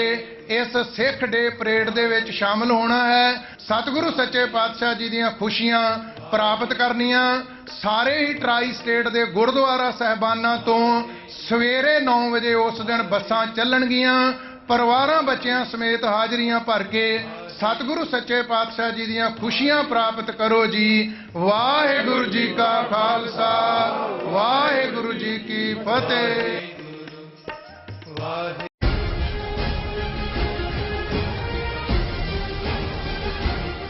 viewers welcome back to our program. So viewers ਹੁਣ ਆਪਾਂ ਗੱਲਬਾਤ ਕਰਨ ਜਾ ਰਹੇ ਹਾਂ ਭਾਰਤ ਤੇ ਅਮਰੀਕਾ ਦੇ ਹਵਾਲੇ ਨਾਲ ਕਿ ਭਾਰਤ ਦੇ ਵਿਦੇਸ਼ ਮੰਤਰੀ ਅਤੇ ਰੱਖਿਆ ਮੰਤਰੀ ਅਜੇ ਵਾਪਸ ਵਾਸ਼ਿੰਗਟਨ ਡੀਸੀ ਤੋਂ ਦਿੱਲੀ ਵਾਪਸ ਪਹੁੰਚੇ ਹੀ ਸਨ ਕਿ ਅਮਰੀਕਾ ਦੇ ਸਟੇਟ ਡਿਪਾਰਟਮੈਂਟ ਵੱਲੋਂ ਭਾਰਤ ਸੰਬੰਧੀ ਹਿਊਮਨ ਰਾਈਟਸ ਰਿਪੋਰਟ ਜਾਰੀ ਕਰ ਦਿੱਤੀ ਗਈ। ਸੋ ਇਸ ਰਿਪੋਰਟ ਵਿੱਚ ਭਾਰਤ ਨੂੰ ਖੂਬ ਰਗੜੇ ਦਿੱਤੇ ਗਏ ਕਿ ਅਮਰੀਕਾ ਭਾਰਤ ਪ੍ਰਤੀ ਸਖਤ ਰਵੱਈਆ ਅਪਣਾਉਣ ਜਾ ਰਿਹਾ ਹੈ। ਇਸ ਬਾਰੇ ਆਪਾਂ ਗੱਲਬਾਤ ਕਰਨ ਜਾ ਰਹੇ ਹਾਂ। ਸੋ ਅਸੀਂ ਚਾਹਾਂਗੇ ਕਿ ਤੁਸੀਂ ਸਾਨੂੰ ਇਸੇ ਤਰ੍ਹਾਂ ਬਣੇ ਰਹਿਣਾ, ਦੇਖਣ ਸੁਣਨ ਲਈ ਐਂਡ ਲਿਖਣ ਲਈ ਤੁਹਾਡਾ ਸਭ ਦਾ ਬਹੁਤ ਬਹੁਤ ਧੰਨਵਾਦ ਜੀ। ਡਾਕਟਰ ਸਾਹਿਬ ਕੀ ਵਿਚਾਰਾਂ ਨੇ? ਦੇਖੋ, ਅਸੀਂ ਕੱਲ ਦੇ ਪ੍ਰੋਗਰਾਮ 'ਚ ਜਿਹੜਾ 2+2 ਡਾਇਲੌਗ ਵਾਸ਼ਿੰਗਟਨ ਡੀਸੀ ਦੇ ਵਿੱਚ ਹੋਇਆ, ਜਿਹਦੇ 'ਚ ਕਿ ਭਾਰਤ ਦੇ ਡਿਫੈਂਸ ਮਿਨਿਸਟਰ, ਫਾਰਨ ਮਿਨਿਸਟਰ ਔਰ ਅਮਰੀਕਾ ਦੇ ਸੈਕਟਰੀ ਆਫ ਸਟੇਟ ਔਰ ਸੈਕਟਰੀ ਆਫ ਡਿਫੈਂਸ ਉਹਨਾਂ ਨੇ ਹਿੱਸਾ ਲਿਆ। ਔਰ ਉਸ ਤੋਂ ਬਾਅਦ ਜਿਹੜੀ ਜੁਆਇੰਟ ਪ੍ਰੈਸ ਕਾਨਫਰੰਸ ਜਿਹਦੇ 'ਚ ਭਾਰਤ ਦੇ ਦੋਨੋਂ ਮਿਨਿਸਟਰ ਔਰ ਐਂਟੋਨੀ ਬਲਿੰਕਨ ਮੌਜੂਦ ਸੀ, ਉਹਦੇ 'ਚ ਕਿਵੇਂ ਇਹਨਾਂ ਦੇ ਚਿਹਰੇ ਤੇ ਹਵਾਈਆਂ ਉੱਡੀਆਂ ਹੋਈਆਂ ਸੀ ਔਰ ਇਸ ਸਾਰੇ ਚੋਂ ਕਿਵੇਂ ਈਵਨ ਇਹਨਾਂ ਦੋਨਾਂ ਮਿਨਿਸਟਰਸ ਦੀ ਪ੍ਰੈਜ਼ੈਂਸ ਦੇ ਵਿੱਚ ਸੈਕਟਰੀ ਬਲਿੰਕਨ ਨੇ ਕਿਹਾ ਕਿ ਭਾਰਤ ਦਾ ਜਿਹੜਾ ਹਿਊਮਨ ਰਾਈਟਸ ਰੈਕਰਡ ਹੈ ਉਸ ਦੇ ਉੱਤੇ ਅਸੀਂ ਅੱਖ ਰੱਖੀ ਹੋਈ ਹੈ ਔਰ ਉਹਨਾਂ ਦੇ ਜਿਹੜੇ ਆਫੀਸ਼ੀਅਲਸ ਨੇ ਔਰ ਦੂਸਰੇ ਉਹਨਾਂ ਦੇ ਅਦਾਰੇ ਨੇ ਉਹ ਇਸ ਦੇ ਵਿੱਚ ਮੁਲਵਸ ਹੋ ਰਹੇ ਨੇ ਹਿਊਮਨ ਰਾਈਟਸ ਵਾਇਓਲੇਸ਼ਨ। ਔਰ ਉਹਦੇ 'ਚ ਜ਼ਿਕਰ ਸੀ ਕਿ ਬਹੁਤ ਜਲਦੀ ਜਿਹੜਾ ਸਟੇਟ ਡਿਪਾਰਟਮੈਂਟ ਵੱਲੋਂ ਜਿਹੜੀ ਕੰਟਰੀ ਰਿਪੋਰਟ ਜਾਰੀ ਕੀਤੀ ਜਾਂਦੀ ਹੈ ਉਹ ਭਾਰਤ ਬਾਰੇ ਟਿਊਜ਼ਡੇ ਨੂੰ ਜਾਰੀ ਕੀਤੀ ਜਾਏਗੀ। ਮੈਨੂੰ ਲੱਗਦਾ ਸੀ ਵੀ ਸ਼ਾਇਦ ਨੈਕਸਟ ਟਿਊਜ਼ਡੇ ਹੈ, ਪਰ ਅਜੇ ਇਹ ਦੋਨੋਂ ਹੀ ਮਿਨਿਸਟਰ ਜਿਹੜੇ ਨੇ ਉਹ ਦਿੱਲੀ ਲੈਂਡ ਹੀ ਕੀਤੇ, ਇਹ ਆਪਣੀ ਪ੍ਰੈਸ ਕਾਨਫਰੰਸ ਕਰ ਰਹੇ ਸੀ ਔਰ ਅੱਜ ਜਿਹੜੀ ਇਹ ਰਿਪੋਰਟ ਹੈ ਇੰਡੀਆ ਦੇ ਉੱਤੇ 2021 ਤੇ ਬੇਸਡ ਉਹ ਉਹਨਾਂ ਨੇ ਰਿਲੀਜ਼ ਕੀਤੀ ਹੈ। ਖੂਬ ਰਗੜੇ ਦਿੱਤੇ ਗਏ ਨੇ ਉਸ ਰਿਪੋਰਟ ਦੇ, ਜਿਹੜੇ ਕੁਝ ਹਾਈਲਾਈਟਸ ਨੇ ਉਹਨਾਂ ਨੂੰ ਅਸੀਂ ਡਿਸਕਸ ਕਰਾਂਗੇ।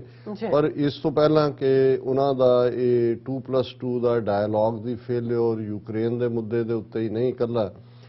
ਅਮਰੀਕਾ ਨੇ ਭਾਰਤ ਨੂੰ ਚੰਗੀ ਤਰ੍ਹਾਂ ਜਿਹੜਾ ਜਿਵੇਂ ਕੱਲ ਲਫ਼ਜ਼ ਤੁਸੀਂ ਖੜਕੈਂਤਰੀ ਇਸਤੇਮਾਲ ਕੀਤਾ ਸੀ ਔਰ ਇਹ ਈਵਨ ਭਾਰਤੀ ਮੀਡੀਆ 'ਚ ਵੀ ਨੇ ਤਾਂ ਹੁੰਦਾ ਇਹ ਹੈ ਵੀ ਇੱਥੋਂ ਜੇ ਕੋਈ ਅਜੇ ਚੜੇ ਨਹੀਂ ਹੁੰਦੇ ਜਹਾਜ਼ ਦੇ ਉੱਤੇ ਕਿ ਜੀ ਲੁੱਟ ਲਿਆ, ਮੇਲਾ ਲੁੱਟ ਲਿਆ, ਅਮਰੀਕਾ ਭਾਰਤ ਦੀ ਜੈ ਜੈਕਾਰ ਇਹ ਉਹ, ਇਸ ਵਾਰ ਉਸ ਕਿਸਮ ਦਾ ਕੋਈ ਵੀ ਜਿਹੜਾ ਯੂਫੋਰੀਆ ਉਹ ਨਜ਼ਰ ਨਹੀਂ ਆਇਆ। ਇਸ ਦੇ ਉਲਟ ਰਾਦਰ ਅੱਜ ਜਿਹੜੀ ਮੇਨ ਉਹਨਾਂ ਦੀ ਆਪੋਜੀਸ਼ਨ ਪਾਰਟੀ ਹੈ ਮਹਾਰਾਸ਼ਟਰ 'ਚ ਐਨਸੀਪੀ, ਉਹਨਾਂ ਦੇ ਇੱਕ ਵੱਡੇ ਲੀਡਰ ਨੇ ਇਹ ਕਿਹਾ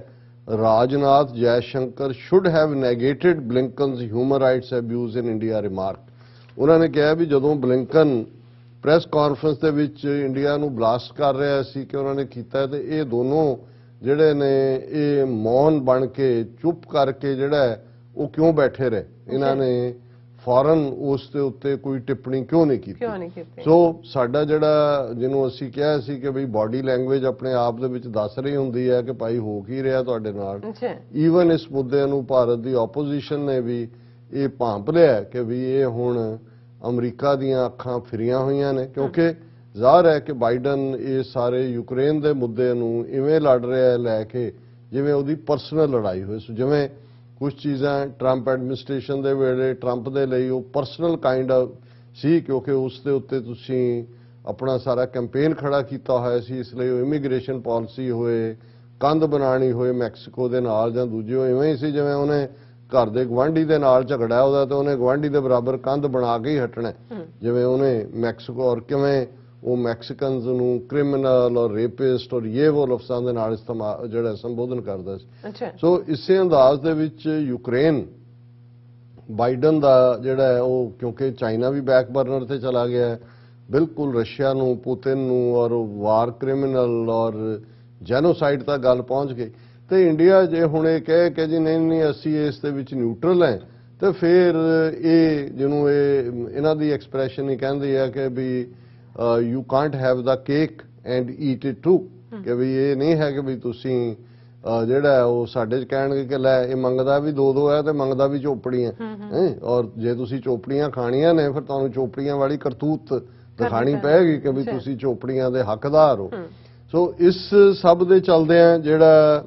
ਉੱਥੇ ਜਾ ਕੇ ਹੁਣ ਕਿਉਂਕਿ ਬਲਿੰਕਨ ਨੇ ਤਾਂ ਪ੍ਰੈਸ ਕਾਨਫਰੰਸ ਕਿਹਾ ਲੇਕਿਨ ਹੁਣ ਪਹਿਲੀ press conference S Jai Shankar ਆਪਣੀ ਸਫਾਈ ਦੇ ਰਿਹਾ ਹੈ human rights in India not discussed at 2+2 meeting Jai Shankar.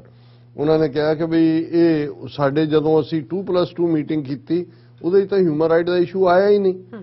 ਵੀ ਜੇ ਆਇਆ ਨਹੀਂ ਤੇ ਜੇ ਪ੍ਰੈਸ ਕਾਨਫਰੰਸ ਐਂਟਨੀ ਬਲਿੰਕਨ ਤੁਹਾਨੂੰ ਕਹਿ ਰਿਹਾ ਤੇ ਫਿਰ ਘੱਟੋ ਘੱਟ ਇੰਨੀ ਕੁ ਤਾਂ ਹਿੰਮਤ ਦਿਖਾਓ ਜੇ ਤੁਸੀਂ ਆਪਣੇ ਆਪ ਨੂੰ ਇੱਕ ਸੋਵਰਨ ਔਰ ਇੰਡੀਪੈਂਡੈਂਟ ਔਰ ਫਲਾਣਾ ਕਹਿੰਦੇ ਉਦੋਂ ਤੁਸੀਂ ਮੂੰਹ 'ਚ ਘੂੰਗਣੀਆਂ ਪਾ ਲਈਆਂ। ਫਿਰ ਜਿਹੜੀ ਹੈ ਇਹ ਯੂਕਰੇਨ ਦਾ ਇਹ ਮੰਨ ਗਿਆ ਐਸ ਜੈ ਸ਼ੰਕਰ ਯੂਕਰੇਨ ਇਹ ਮੇਜਰ ਥੀਮ ਆਫ ਜੈ ਸ਼ੰਕਰਸ ਵਿਜ਼ਿਟ ਟੂ ਵਾਸ਼ਿੰਗਟਨ ਔਰ ਇਹ ਉਹਨਾਂ ਦਾ ਬਿਲਕੁਲ ਫੋਕਸ ਇਸੇ ਤੇ ਹੀ ਸੀ ਔਰ ਜ਼ਾਹਰ ਹੈ ਕਿ ਆਉਣ ਵਾਲੇ ਪੀਰੀਅਡ 'ਚ ਅਸੀਂ ਦੇਖਾਂਗੇ ਕਿ ਭਾਰਤ ਕਿੰਨਾ ਕੁ ਜਿਹੜਾ ਹੈ ਉਹ ਰਸ਼ੀਆ ਦੇ ਨਾਲ ਖਲੋਣ ਦੀ ਹਿੰਮਤ ਦਿਖਾਏਗਾ ਕਿਉਂਕਿ ਅਲਟੀਮੇਟਲੀ ਅਮਰੀਕਨਾਂ ਦਾ ਇੱਕ ਸਟਾਈਲ ਜਿਹੜੀ ਇਹਨਾਂ ਦੀ ਫੋਰਨ ਪਾਲਿਸੀ ਬਹੁਤ ਵਾਰੀ ਉਹ ਟੈਕਸਾਸ ਦੇ ਵਿੱਚ ਜਿਹਨੂੰ ਕਾਊਬॉय ਮੈਂਟੈਲਿਟੀ ਕਹਿੰਦੇ ਨੇ ਉਸ ਵਾਂਗ ਵੀ ਹੁੰਦੀ ਹੈ ਪਹਿਲਾਂ ਬਿਲਡ ਕਰਦੇ ਰਹਿੰਦੇ ਨੇ ਔਰ ਉਹਦੇ ਲਈ ਕਿੰਨੀਆਂ ਹੀ ਉਦਾਹਰਨਾਂ ਨੇ ਭਾਵੇਂ ਉਹਨੂੰ ਜਿਹੜੇ ਇੱਕ ਹੋਰ ਕਲਾਸ ਤੋਂ ਉਹਨੂੰ ਕਹਿੰਦੇ ਆ ਵੀ American policy use and dump ਹੈ ਪਰ ਇਸ 'ਚ ਕੋਈ ਦੋ ਰਾਵਾਂ ਨਹੀਂ ਨੇ ਵੈਸੇ ਤਾਂ ਹਰ ਇੱਕ ਦਾ ਆਪਣਾ ਇੰਟਰਸਟ ਹੀ ਹੁੰਦਾ ਹੈ ਕਿ ਉਹਨੇ ਕਿਹਨੂੰ ਕਿੱਥੇ ਵਰਤ ਕੇ ਸੁੱਟਣਾ। ਅੱਜ ਪਾਕਿਸਤਾਨ ਦੇ ਹਵਾਲੇ ਨਾਲ ਵੀ ਇਹ ਡਿਬੇਟ ਚੱਲ ਰਹੀ ਹੈ ਪਰ ਜੇ ਅਸੀਂ ਪਿਛਲੇ ਪੀਰੀਅਡ 'ਚ ਦੇਖੀਏ ਕਿ ਜਿਨ੍ਹਾਂ ਨੂੰ ਬਾਅਦ 'ਚ ਅਮਰੀਕਾ ਨੇ ਹੀ ਭੰਨਿਆ ਉਹ ਸਭ ਤੋਂ ਜ਼ਿਆਦਾ ਕਦੇ ਇਹਨਾਂ ਦੇ ਡਾਰਲਿੰਗ ਸੀ ਚਹੇਤੇ ਸੀ ਉਹ ਭਾਵੇਂ ਗਦਾਫੀ ਹੋਏ ਲੀਬੀਆ ਦੇ ਵਿੱਚ ਜਾਂ ਸਦਾਮ ਹੁਸੈਨ ਹੋਏ ਇਰਾਕ ਦੇ ਵਿੱਚ ਈਵਨ ਸ਼ਾਹ ਆਫ ਈਰਾਨ ਜਦੋਂ ਉਹ ਮੁਸੀਬਤ 'ਚ ਹੋਇਆ ਈਵਨ ਅਮਰੀਕਾ 'ਚ ਟ੍ਰੀਟਮੈਂਟ ਲਈ ਵੀ ਨਹੀਂ ਉਹਨੂੰ ਰੁਕਣ ਦਿੱਤਾ ਗਿਆ ਉਹਦੀ ਕਬਰ ਅੱਜ ਵੀ ਇਜਿਪਟ ਦੇ ਵਿੱਚ ਬਣੀ ਹੋਈ ਹੈ ਜਾ ਕੇ ਔਰ ਇਸੇ ਤੇ ਅੰਦਾਜ਼ ਦੇ ਵਿੱਚ ਜੇ ਅਸੀਂ ਕਰੰਟ ਪੀਰੀਅਡ 'ਚ ਇਹ ਦੇਖਣਾ ਹੋਏ ਕਿ ਈਵਨ ਕਿਵੇਂ ਹਰ ਇੱਕ ਨੂੰ ਜਿਹੜਾ ਇਹਨਾਂ ਦੇ ਨਾਲ ਜਿਸਨੇ ਵਿਗਾੜਿਆ ਔਰ ਪਹਿਲਾਂ ਔਰ ਭਾਰਤ ਤਾਂ ਉਹਨਾਂ ਨੇ ਅਮਰੀਕਾ ਨੇ ਉਹਨੂੰ ਕਾਫੀ ਅੱਗੇ ਤੱਕ ਜਾ ਕੇ ਆਪਣਾ ਪਾਰਟਨਰ ਸਟ੍ਰੈਟੇਜਿਕ ਪਾਰਟਨਰ ਔਰ ਉਹ ਸਾਰੇ ਇੰਡੋ US ਨਿਊਕਲੀਅਰ ਡੀਲ ਜਿਹਦੇ ਥੱਲੇ ਜਿਹੜਾ ਨਿਊਕਲੀਅਰ ਸਪਲਾਇਰ ਗਰੁੱਪ ਤੋਂ ਕਿਵੇਂ ਜੂਨੀਅਰ ਬੁਸ਼ ਨੇ ਚੀਨ ਦਾ ਤਰਲਾ ਕਰਕੇ ਔਰ ਸਕੈਂਡੀਨੇਵੀਅਨ ਕੰਟਰੀਜ਼ ਦਾ ਉਹਨੂੰ ਇੰਡੀਆ ਨੂੰ ਐਗਜ਼ੈਂਪਸ਼ਨ ਲੈ ਕੇ ਦਿੱਤੀ ਔਰ ਇਹ ਇੰਡੀਆ ਉਹ ਸਭ ਕੁਝ ਖਾ ਪੀ ਕੇ ਇਹ ਕਹੇ ਕਿ ਜੀ ਨਹੀਂ ਅਸੀਂ ਤਾਂ ਉਧਰ ਖੜੋਤੇ ਹਾਂ ਔਰ ਇਹ ਸਾਨੂੰ ਲੱਗਦਾ ਹੈ ਕਿ ਵੀ ਇਹਨਾਂ ਦਾ ਡੇ ਜਿਹਨੂੰ ਕਹਿੰਦੇ ਨੇ ਉਹ ਆ ਗਿਆ ਔਰ ਇਹ ਜਦੋਂ ਇਹ ਸਟੇਟ ਡਿਪਾਰਟਮੈਂਟ ਦੀ ਰਿਪੋਰਟ ਦਾ ਮੈਂ ਜ਼ਿਕਰ ਕਰ ਰਿਹਾ ਤੇ ਜ਼ਾਹਰ ਹੈ ਵੀ ਇਸ ਗੱਲ ਦਾ ਵੀ ਧਿਆਨ ਰਹੇ ਕਿ ਅਮਰੀਕਾ ਨੇ ਜਿਸ ਦੇ ਨਾਲ ਤਾਂ ਹਿੱਤ ਇਹਨਾਂ ਦੇ ਜੁੜੇ ਹੋਏ ਸੀ ਉਹ ਅਦਰਵਾਈਜ਼ ਵਿਦਨ ਕੰਟਰੀ ਕੀ ਕਰ ਰਿਹਾ ਉਦੋਂ ਅੱਖਾਂ ਮੂੰਹ ਲੈਂਦੇ ਨੇ। ਹੁਣ ਸਾਊਦੀ ਅਰੇਬੀਆ ਹੋਏ ਜਾਂ UAE ਹੋਏ ਜਿਹੜੇ ਕੱਲ ਤੱਕ ਬੈਸਟ ਪਾਰਟਨਰ ਸੀ ਅੱਜ ਵੱਖਰੀ ਗੱਲ ਹੈ ਕਿ UAE ਜਾਂ ਸਾਊਦੀ ਅਰੇਬੀਆ ਦੇ ਕਰਾਊਨ ਪ੍ਰਿੰਸ ਬਾਈਡਨ ਦਾ ਫੋਨ ਨਾ ਚੁੱਕਣ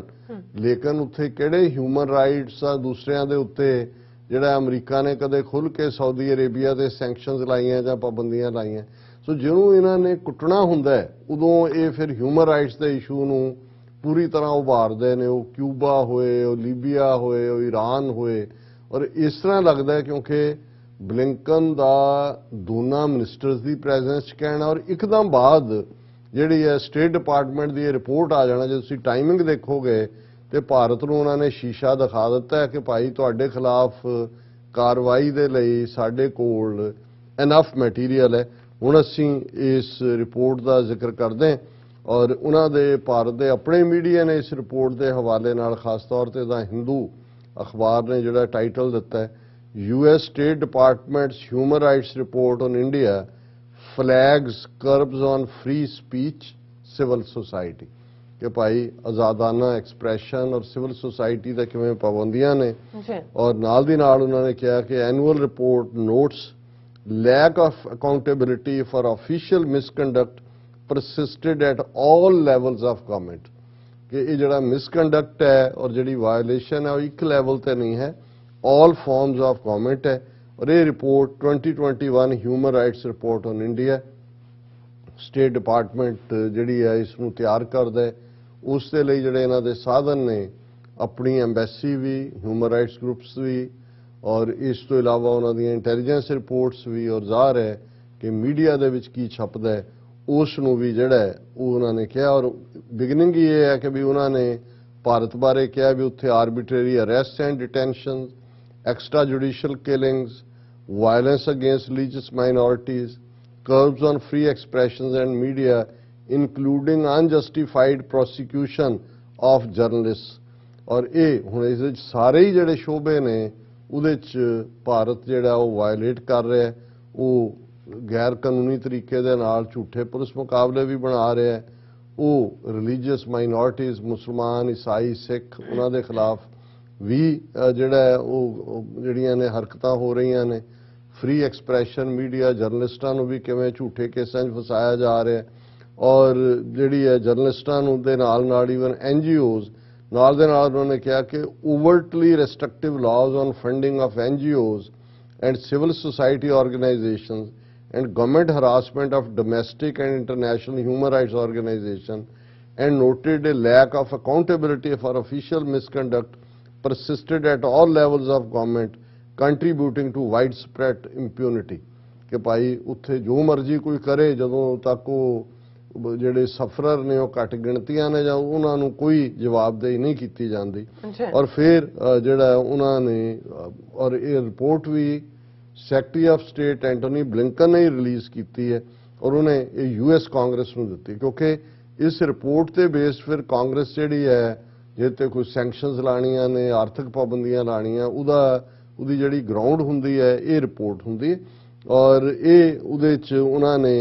ਇਹ ਇਸ ਰਿਪੋਰਟ ਦੇ ਵਿੱਚ ਕਿਹਾ ਕਿ Indian law prohibits arbitrary arrest and detention but both occur during the year ਕਿ ਕਾਨੂੰਨ ਮੁਤਾਬਕ ਨਾ ਤੁਸੀਂ ਕਿਸੇ ਨੂੰ ਐਵੇਂ ਫੜ ਸਕਦੇ ਹੋ ਨਾ ਪਰ ਇਹ ਉੱਥੇ ਭਾਰਤ ਦੇ ਵਿੱਚ ਹੋ ਰਿਹਾ ਇਹਦੇ ਬਾਵਜੂਦ ਕਿ ਕਾਨੂੰਨ ਕੁਝ ਕਹਿੰਦਾ ਹੈ ਔਰ ਇਹ ਜਿਹੜੇ ਨੇ ਕੁਝ ਕਰ ਰਹੇ ਨੇ ਔਰ ਉਹਦੇ ਥੱਲੇ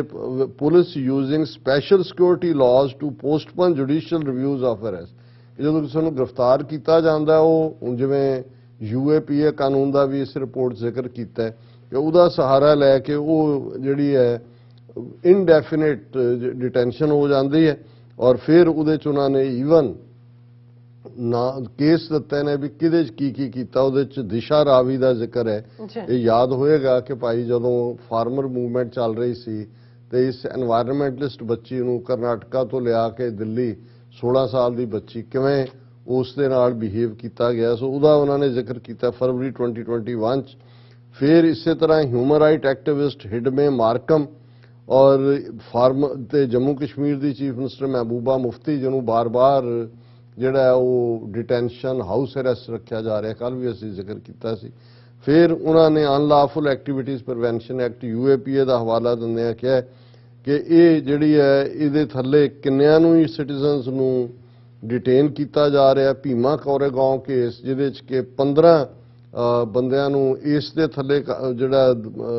ਫੜਿਆ ਗਿਆ ਜਿਨ੍ਹਾਂ ਦੀਆਂ ਜ਼ਮਾਨਤਾਂ ਵੀ ਨਹੀਂ ਹੋਈਆਂ ਔਰ ਉਹਨਾਂ ਦੇ ਵਿੱਚ 81 ਸਾਲ ਦੇ ਜਿਹੜੇ ਵਾਰਾ ਰਾਓ ਤੇ ਜੈਸੁਟਪ੍ਰੀਤ ਸਤਾਨ ਸਵਾਮੀ ਜਿਹੜਾ ਬਾਅਦ ਦੇ ਵਿੱਚ ਕਸਟਡੀ ਦੇ ਵਿੱਚ ਹੀ ਜੇਲ੍ਹ ਦੇ ਵਿੱਚ ਮਰ ਗਿਆ ਇਹ ਭੀਮਾ ਕੋਰੇਗਾਂਵ ਕੇਸ ਦਾ ਜ਼ਿਕਰ ਵੀ ਇਸ ਰਿਪੋਰਟ ਦੇ ਵਿੱਚ ਹੈ ਫਿਰ ਜਰਨਲਿਸਟ ਨੂੰ ਕਿਵੇਂ ਟਾਰਗੇਟ ਕੀਤਾ ਜਾ ਰਿਹਾ ਪੈਗਾਸਸ ਜਿਹੜੀ ਇਜ਼ਰਾਈਲ ਦੀ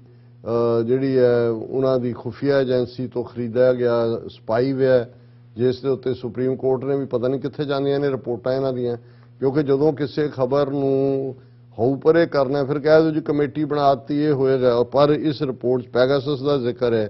ਕਿ ਵੀ ਕਿਵੇਂ ਟੈਕਨੋਲੋਜੀ ਨੂੰ ਇਸਤੇਮਾਲ ਕੀਤਾ ਜਾ ਰਿਹਾ ਅਨਲਾਫੁਲੀ ਜਰਨਲਿਸਟ ਦੇ ਉੱਤੇ ਸਰਵੇਲੈਂਸ ਦੇ ਲਈ, ਔਰ ਇਸ ਤਰੀਕੇ ਨਾਲ ਜਰਨਲਿਸਟ ਨੂੰ ਜਿਹੜਾ ਟਾਰਗੇਟ ਕੀਤਾ ਜਾ ਰਿਹਾ। ਫਿਰ ਫਰੀडम ਆਫ ਐਕਸਪ੍ਰੈਸ਼ਨ ਦੇ ਉੱਤੇ ਕੀ ਕਰਬ ਨੇ, ਉਹਨਾਂ ਦਾ ਇਹ ਕਹਿਣਾ ਹੈ ਕਿ instances in which the government or actors considered close to the government allegedly pressured or harassed media outlets critical of government including through online trolling। ਹੁਣ ਜਦੋਂ ਅਸੀਂ ਰਿਪੀਟਡਲੀ ਕਹਿੰਦੇ ਹਾਂ ਕਿ ਇਹਨਾਂ ਦੇ ਬਿਠਾਇਆ ਹੋਏ ਨੇ ਪੇਡ ਲੋਕ ਟ੍ਰੋਲਿੰਗ ਦੇ ਲਈ, ਇਹ state department the report in India ਕਹਿ ਰਹੀ ਹੈ ਕਿ ਕਾਂਸਟੈਂਟ ਟ੍ਰੋਲਿੰਗ, ਹਰਾਸਮੈਂਟ, ਔਰ ਇਸ ਦੇ ਨਾਲ ਫਿਰ ਉਹਦੇ 'ਚ ਵੀ ਉਹਨਾਂ ਨੇ ਉਦਾਹਰਣ ਦਿੱਤੀ ਹੈ ਕਿ ਕਿਵੇਂ ਮੱਧ ਪ੍ਰਦੇਸ਼ ਪੁਲਿਸ ਨੇ stand up comedian Munawar Farooqui ਨੂੰ ਗ੍ਰਿਫਤਾਰ ਕਰ ਲਿਆ, ਕਹਿ ਕੇ ਜੀ ਉਹ ਜਿਹੜਾ ਜੋਕ ਸੁਣਾਉਂਦਾ ਔਰ ਰਿਲੀਜੀਅਸ ਸੈਂਟੀਮੈਂਟ ਹਰਟ ਹੁੰਦੇ ਨੇ। ਫਿਰ ਉਹਨਾਂ ਨੇ ਇਹ ਕਿਹਾ ਕਿ ਵੀ 1 ਫਰਵਰੀ 2021 ਨੂੰ ਗਵਰਨਮੈਂਟ ਨੇ ਆਰਡਰ ਕਰਕੇ ਟਵਿੱਟਰ ਅਕਾਊਂਟ ਵੀ ਜਿਹੜੇ ਨੇ ਉਹਨਾਂ ਜਰਨਲਿਸਟਾਂ ਦੇ ਬਲੌਕ ਕਰਵਾਏ ਜਿਹੜੇ ਫਾਰਮ ਲਾਜ਼ ਦੇ ਉੱਤੇ ਸਿੰਪੈਥੀ ਰੱਖਦੇ ਸੀ ਫਾਰਮਰਸ ਦੇ ਨਾਲ। ਇਸ ਦੇ ਨਾਲ ਉਹਨਾਂ ਨੇ ਜਿਹੜਾ ਬਾਕੀ ਕੇਸਿਸ ਦਾ ਵੀ ਉਹਨਾਂ ਨੇ ਜ਼ਿਕਰ ਕੀਤਾ ਕਿ ਕਿਵੇਂ ਜਿਹੜੀ ਬੀਜੇਪੀ ਪਾਰਟੀ ਹੈ ਉਹ ਐਡਵੋਕੇਟ ਕਰਦੀ ਹੈ ਕਾਊ ਡੋਂਗ ਔਰ ਕਾਊ ਯੂਰਿਨ ਨੂੰ ਕਿਉਰ ਫਾਰ ਕੋਵਿਡ-19, ਪਰ ਜੇ ਇਸ ਦੇ ਉੱਤੇ ਕਿਸੇ ਨੇ ਤਨਕੀਦ ਕੀਤੀ ਜਿਵੇਂ ਜਾਰਜ ਪੋਨੀਆ ਕੈਥੋਲਿਕ ਪ੍ਰੀਸਟ ਔਰ ਦੂਸਰਿਆਂ ਦਾ, ਉਹਨਾਂ ਨੂੰ ਹੇਟ ਸਪੀਚ ਦੇ ਵਿੱਚ ਫੜ ਕੇ ਅੰਦਰ ਦਿੱਤਾ ਗਿਆ। ਕਸ਼ਮੀਰੀਆਂ ਦਾ ਜ਼ਿਕਰ ਕਰਦਿਆਂ ਕਿਹਾ ਗਿਆ ਕਿ ਕਿਵੇਂ ਕਸ਼ਮੀਰੀ ਐਕੈਡੈਮਿਸ਼ੀਅਨਸ ਜਿਹੜੇ ਇੰਟਰਨੈਸ਼ਨਲੀ ਟਰੈਵਲ ਕਰਦੇ ਨੇ ਉਹਨਾਂ ਨੂੰ ਜਿਹੜਾ ਉਹ ਮੁਲਕ ਛੱਡਣ ਨਹੀਂ ਦਿੱਤਾ ਜਾ ਰਿਹਾ। ਔਰ ਇਹਦੇ 'ਚ ਖਾਸ ਤੌਰ ਤੇ ਮੱਧ ਪ੍ਰਦੇਸ਼ ਪੁਲਿਸ ਨੇ ਜਿਵੇਂ ਡਾਕਟਰ ਹਰੀ ਸਿੰਘ ਗੌਰ ਯੂਨੀਵਰਸਿਟੀ ਦੇ ਵਿੱਚ ਉਹ ਇੱਕ ਸੈਮੀਨਾਰ ਕਰਵਾਉਣਾ ਚਾਹੁੰਦੇ ਸੀ, culture and linguistic hurdles in the achievement of scientific temper. ਹੁਣ ਇਹ ਝੂਠ ਕਿ ਗੋਆ ਤੇ ਮੂਤਰ ਤੇ ਇਹ ਲੋਕਾਂ ਨੂੰ ਖਵਾ ਰਹੇ ਨੇ ਕਿ ਕੈਂਸਰ ਠੀਕ ਹੁੰਦਾ। ਸੋ ਇਹ ਸੈਮੀਨਾਰ ਦਾ ਟੌਪਿਕ ਹੀ ਇਹ ਸੀ ਕਿ ਵੀ ਇਹ ਜਿਹੜਾ ਸੋ ਕਾਲਡ ਕਲਚਰ ਦੇ ਨਾਂ ਥੱਲੇ ਇੱਕ ਹਰਡਲ ਬਣ ਗਏ ਨੇ, ਸਾਇੰਟੀਫਿਕ ਤਾਂ ਟੈਂਪਰ ਹੀ ਨਹੀਂ ਡਿਵੈਲਪ ਹੋਣ ਦਿੰਦੇ। ਔਰ ਇਸ ਰਿਪੋਰਟ ਦੇ ਮੁਤਾਬਕ ਮੱਧ ਪ੍ਰਦੇਸ਼ ਸਰਕਾਰ ਨੇ ਪ੍ਰੈਸ਼ਰ ਪਾ ਕੇ ਉਸ ਸਾਰੇ ਨੂੰ ਜਿਹੜਾ ਉਹ ਕੈਂਸਲ ਕਰਵਾਇਆ। ਔਰ ਜਿਹੜਾ ਈਵਨ ਉਹਨਾਂ ਨੇ ਕਿਹਾ ਕਿ ਫਰੀडम ਆਫ ਐਸੋਸੀਏਸ਼ਨ ਦੇ ਥੱਲੇ ਅੱਜ ਐਮਨੈਸਟੀ ਇੰਟਰਨੈਸ਼ਨਲ ਦੇ ਅਕਾਊਂਟ ਫਰੀਜ਼ ਕੀਤੇ ਹੋਏ ਨੇ ਐਨਫੋਰਸਮੈਂਟ ਡਾਇਰੈਕਟੋਰੇਟ ਨੇ, ਔਰ ਫੋਰਨ ਕੰਟਰੀਬਿਊਸ਼ਨ ਐਕਟ ਜਿਹੜਾ FCRA ਹੈ ਉਸ ਦੇ license Commonwealth Human Rights Initiative ਔਰ ਦੂਜਿਆਂ ਨੂੰ ਇਹ ਕਹਿ ਕੇ ਕਿ ਤੁਸੀਂ ਵਾਇਲੇਟ ਕਰ ਰਹੇ ਹੋ, ਉਹਨਾਂ ਨੂੰ ਹਰਾਸ ਕੀਤਾ ਜਾ ਰਿਹਾ। ਸੋ ਮੈਨੂੰ ਇਹ ਲੱਗਦਾ ਹੈ ਕਿ ਵੀ ਆਉਣ ਵਾਲੇ ਪੀਰੀਅਡ 'ਚ ਭਾਰਤ ਦਾ ਸ਼ਿਕੰਜਾ ਕੱਸਿਆ ਜਾ ਸਕਦਾ ਹੈ, ਤੇ ਜੇ ਇਸ ਪ੍ਰੈਸ਼ਰ ਦੇ ਥੱਲੇ ਜੋ ਇੰਡੀਆ ਤੋਂ ਇਹ ਚਾਹੁੰਦੇ ਨੇ ਉਹ ਉਹਨਾਂ ਨੇ ਅੱਗੇ ਧਰ ਦਿੱਤਾ, ਫਿਰ ਇਹ ਰਿਪੋਰਟ ਜਿਹੜੀ ਹੈ ਇਹ ਠੰਡੇ ਬਸਤੇ ਦੇ ਵਿੱਚ ਚਲੀ ਜਾਏਗੀ। ਜੀ ਡਾਕਟਰ ਸਾਹਿਬ ਤੁਹਾਡਾ ਬਹੁਤ ਬਹੁਤ ਸ਼ੁਕਰੀਆ। ਸਾਥ ਨੇ ਬ੍ਰੇਕ ਵਿਊਅਰਸ, ਤੁਸੀਂ ਕਿਤੇ ਨਹੀਂ ਜਾਣਾ, ਮਿਲਦੇ ਹਾਂ after this short break.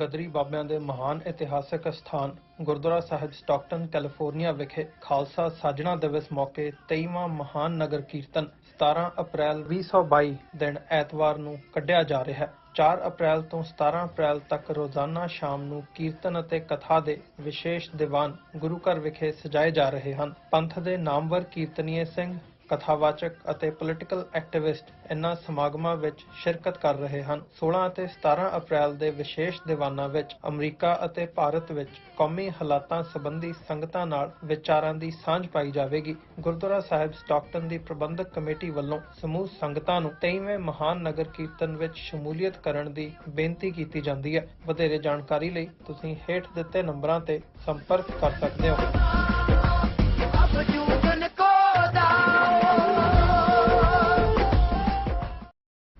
UK ਅਤੇ ਜਨੇਵਾ ਤੋਂ ਬਾਅਦ ਖਾਲਿਸਤਾਨ ਰੈਫਰੈਂਡਮ ਦੀਆਂ ਵੋਟਾਂ ਦਾ ਅਗਲਾ ਪੜਾਅ ਇਟਲੀ।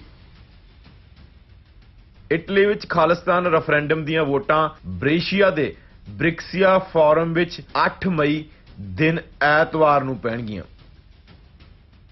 ਹੋਰ ਜਾਣਕਾਰੀ ਲਈ ਸੰਪਰਕ ਕਰੋ +39 345 500 9516 ਜਾਂ +39 327 583 0424।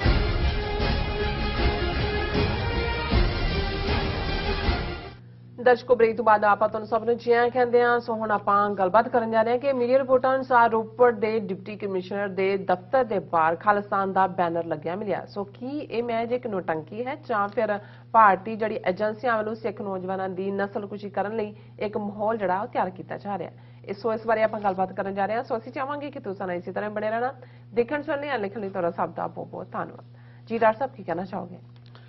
ਦੇਖੋ, ਪੰਜਾਬ ਦੇ ਵਿੱਚ ਇਹ ਆਰਐਸਐਸ ਦੀ ਬੀ ਟੀਮ ਕੇਜਰੀਵਾਲ ਦੇ ਥੱਲੇ ਔਰ ਭਗਵੰਤ ਮਾਨ ਇੱਕ ਜਿਹੜਾ ਉਹ ਡਮੀ ਫੇਸ ਰੱਖ ਕੇ ਜੋ ਕੁਝ ਚੱਲ ਰਿਹਾ ਸੀ ਜ਼ਿਕਰ ਕਰਕੇ ਹਟੇ ਕਿ ਇਹਨਾਂ ਪਿਛਲੇ ਕੁਝ ਦਿਨਾਂ ਦੇ ਵਿੱਚ ਹੀ ਜਦੋਂ ਤੋਂ ਇਹ ਮੁੱਖ ਮੰਤਰੀ ਬਣਿਆ ਕਿਵੇਂ ਐਂਟਾਈ ਪੰਜਾਬ ਲਾਈਨ ਔਰ ਕਿਸ ਕਿਸਮ ਦੀ ਪੁਲਿਸ ਫੋਰਸ ਰਾਹੀਂ ਵੀ ਕਿਸ ਕਿਸਮ ਦੇ ਬੰਦੇ ਅਪਾਇੰਟ ਕੀਤੇ ਗਏ, ਗੁਰੂ ਗ੍ਰੰਥ ਸਾਹਿਬ ਦੀ ਬੇਅਦਬੀ ਦਾ ਇਨਸਾਫ ਤਾਂ ਕੀ ਮਿਲਣਾ ਸੀ। ਔਰ ਉਹਨਾਂ ਦੇ ਆਪਣਾ ਜਿਹੜਾ ਕੁੰਵਰ ਵਿਜੇ ਪ੍ਰਤਾਪ ਨੇ ਜੋ ਕਿਹਾ ਉਹੀ ਆਪਣੇ ਆਪ 'ਚ ਸਬੂਤ ਹੈ ਕਿ ਜਿਹੜੇ ਇਹ ਇਵੇਂ ਹੀ ਹੈ ਕਿ ਕਣਕ ਦੇ ਬੋਲ ਦੀ ਰਾਖੀ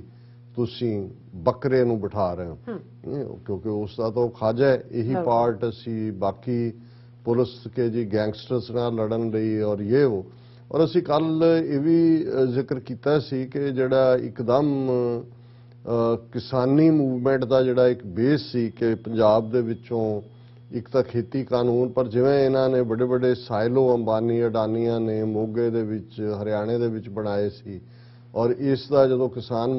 ਲਹਿਰ ਚੱਲੀ ਹੈ ਇਹਨਾਂ ਦਾ ਟੋਟਲ ਬਾਈਕਾਟ ਹੀ ਨਹੀਂ ਇਹਨਾਂ ਦਾ ਘਿਰਾਓ ਔਰ ਦੂਜਾ ਸੀ ਇਹਨਾਂ ਦੇ ਨੇੜੇ ਤੇੜੇ ਵੀ ਜਿਹੜਾ ਇਹਨਾਂ ਨੂੰ ਬਿਲਕੁਲ ਉਜੜਿਆ ਹੋਇਆ ਸੀ। ਪਰ ਹੁਣ ਤੁਸੀਂ ਅਚਾਨਕ ਔਰ ਈਵਨ ਅਜੀਤ ਅਖਬਾਰ ਨੇ ਵੀ ਅੱਜ ਦੀ ਫਰੰਟ ਪੇਜ ਨਿਊਜ਼ ਹੈ ਕਿ ਕਿਸਾਨ ਜਥੇਬੰਦੀਆਂ ਦੀ ਕਾਰਪੋਰੇਟ ਅਦਾਰਿਆਂ ਖਿਲਾਫ ਲੜਾਈ ਦੀ ਨਿਕਲੀ ਫੂਕ ਔਰ ਦਰਸ਼ਕ ਦੇਖ ਸਕਦੇ ਨੇ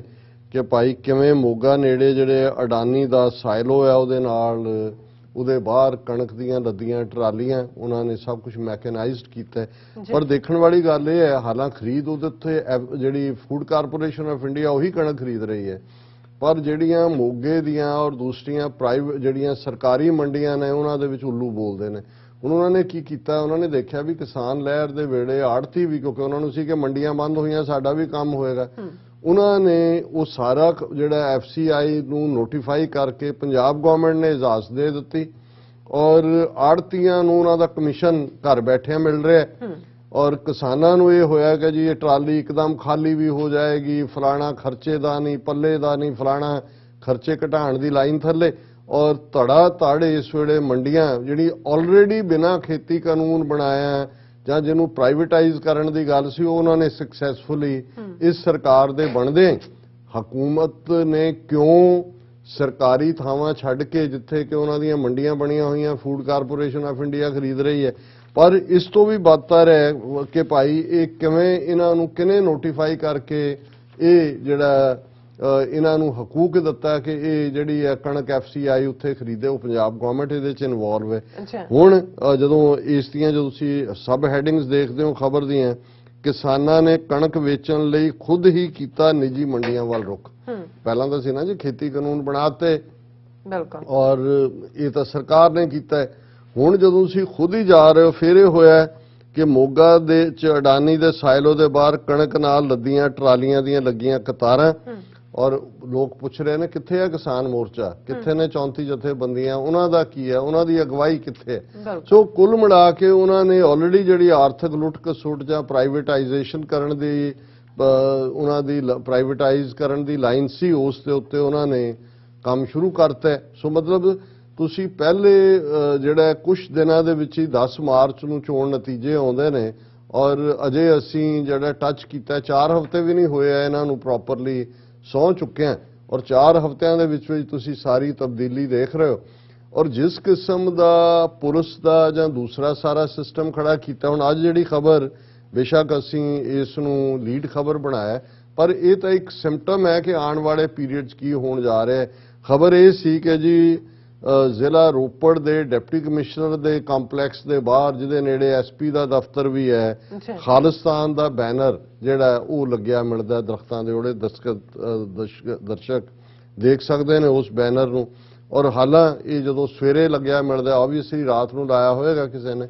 ਔਰ ਉਹਨਾਂ ਨੇ ਆ ਕੇ ਲਾ ਲਿਆ 7 ਵਜੇ। ਪਰ ਇੱਕਦਮ ਬਾਅਦ ਉਸ ਥਾਂ ਦੇ ਉੱਤੇ ਆ ਕੇ ਹਿੰਦੂ ਤਵੀਆਂ ਦੀ ਇੱਕ ਵੱਡੀ ਭੀੜ ਨੇ, ਉਹਨਾਂ ਦੀਆਂ RSS ਦੀਆਂ ਜਥੇਬੰਦੀਆਂ ਨੇ ਜਿਹੜਾ ਇੱਕ ਵੱਡਾ ਪ੍ਰੋਟੈਸਟ ਕੀਤਾ ਕਿ ਜੀ ਇਹ ਤਾਂ ਖਾਲਿਸਤਾਨੀ ਆ ਗਏ ਤੇ ਇੱਧਰ ਹੋ ਗਿਆ ਤੇ ਉੱਧਰ ਹੋ ਗਿਆ।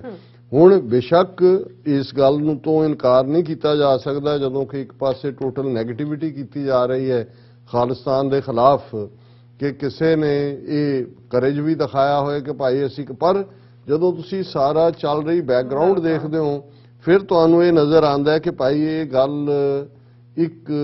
ਜਿਹੜਾ ਇੱਕ ਪਲੋਏ ਵੀ ਹੋ ਸਕਦਾ ਹੈ ਕਿ ਉਹਨਾਂ ਨੇ ਜੇ ਪੰਜਾਬ 'ਚ ਨੌਜਵਾਨਾਂ ਦੀ ਫੜੋਫੜੀ ਜਾਂ ਉਹਨਾਂ ਦੀ ਫਰਦਰ ਨਸਲਕੁਸ਼ੀ ਦੇ ਲਈ ਮਾਹੌਲ ਤਿਆਰ ਕਰਨਾ ਹੈ, ਲਾ ਐਂਡ ਆਰਡਰ ਦਾ ਮੁਕੰਮਲ ਕੰਮ ਜਿਹੜਾ ਕਲੈਪਸ ਅਸੀਂ ਪੰਜਾਬ ਦੇ ਵਿੱਚ ਦੇਖ ਰਹੇ ਹਾਂ, ਕ੍ਰਾਈਮ ਬਹੁਤ ਜ਼ਿਆਦਾ ਹੈ, ਤੇ ਜਦੋਂ ਤੁਸੀਂ ਬਾਕੀ ਪਾਸਿਓਂ ਫੇਰ ਹੁੰਦੇ ਹੋ ਤੇ ਤੁਸੀਂ ਨੈਸ਼ਨਲ ਸਿਕਿਉਰਿਟੀ ਦਾ ਇਸ਼ੂ ਚੁੱਕ ਲਓ। ਜਿਵੇਂ ਪੰਜਾਬ ਦਾ ਗਵਰਨਰ ਜਿਹੜਾ ਹੈ ਉਹ ਬਾਰਡਰ ਏਰੀਆਜ਼ ਦੇ ਵਿੱਚ ਜਾ ਕੇ ਇਵੇਂ ਲੱਗ ਰਿਹਾ ਕਿ ਪੰਜਾਬ 'ਚ ਹਕੂਮਤ ਜਿਹੜੀ ਹੈ ਇਹ ਆਮ ਆਦਮੀ ਪਾਰਟੀ ਦੀ ਇੱਕ ਪਾਸੇ ਗਵਰਨ ਕਰ ਰਿਹਾ, ਦੂਜੇ ਪਾਸੇ ਕੇਜਰੀਵਾਲ ਕਰ ਰਿਹਾ। ਉਹ ਜਾ ਕੇ ਲੋਕਾਂ ਨੂੰ ਮਿਲ ਰਿਹਾ ਪਿੰਡਾਂ ਦੇ ਵਿੱਚ ਜਿਹੜੇ ਸਰਹੱਦੀ ਏਰੀਏ ਨੇ, ਤੇ ਇਸ ਸਾਰੇ ਦੇ ਚੱਲਦਿਆਂ ਇਸ ਬੈਨਰ ਦਾ ਅਪੀਅਰ ਹੋਣਾ ਇਹ ਇੱਕ ਪਲੋਏ ਵੀ ਹੋ ਸਕਦਾ ਹੈ ਜਿਸ ਰਾਹੀਂ ਫਿਰ ਉਹ ਕਹਿਣ ਦੇਖੋ ਜੀ ਇਹ ਤਾਂ ਅੱਤਵਾਦੀ ਔਰ ਪਾਕਿਸਤਾਨ ਵੱਲ ਇਸ਼ਾਰਾ ਕਰਕੇ, ਔਰ ਦੂਜਾ ਆਲਰੇਡੀ ਇਸ ਕਿਸਮ ਦਾ ਮਾਹੌਲ ਤਾਂ ਬਣਾਉਣ 'ਚ ਮਿੰਟ ਲਾਉਂਦੇ ਨੇ। ਔਰ ਜਦੋਂ ਮਰਜੀ ਜਦੋਂ ਮੋਦੀ ਜਿਹੜਾ ਉੱਥੋਂ ਖੁਦ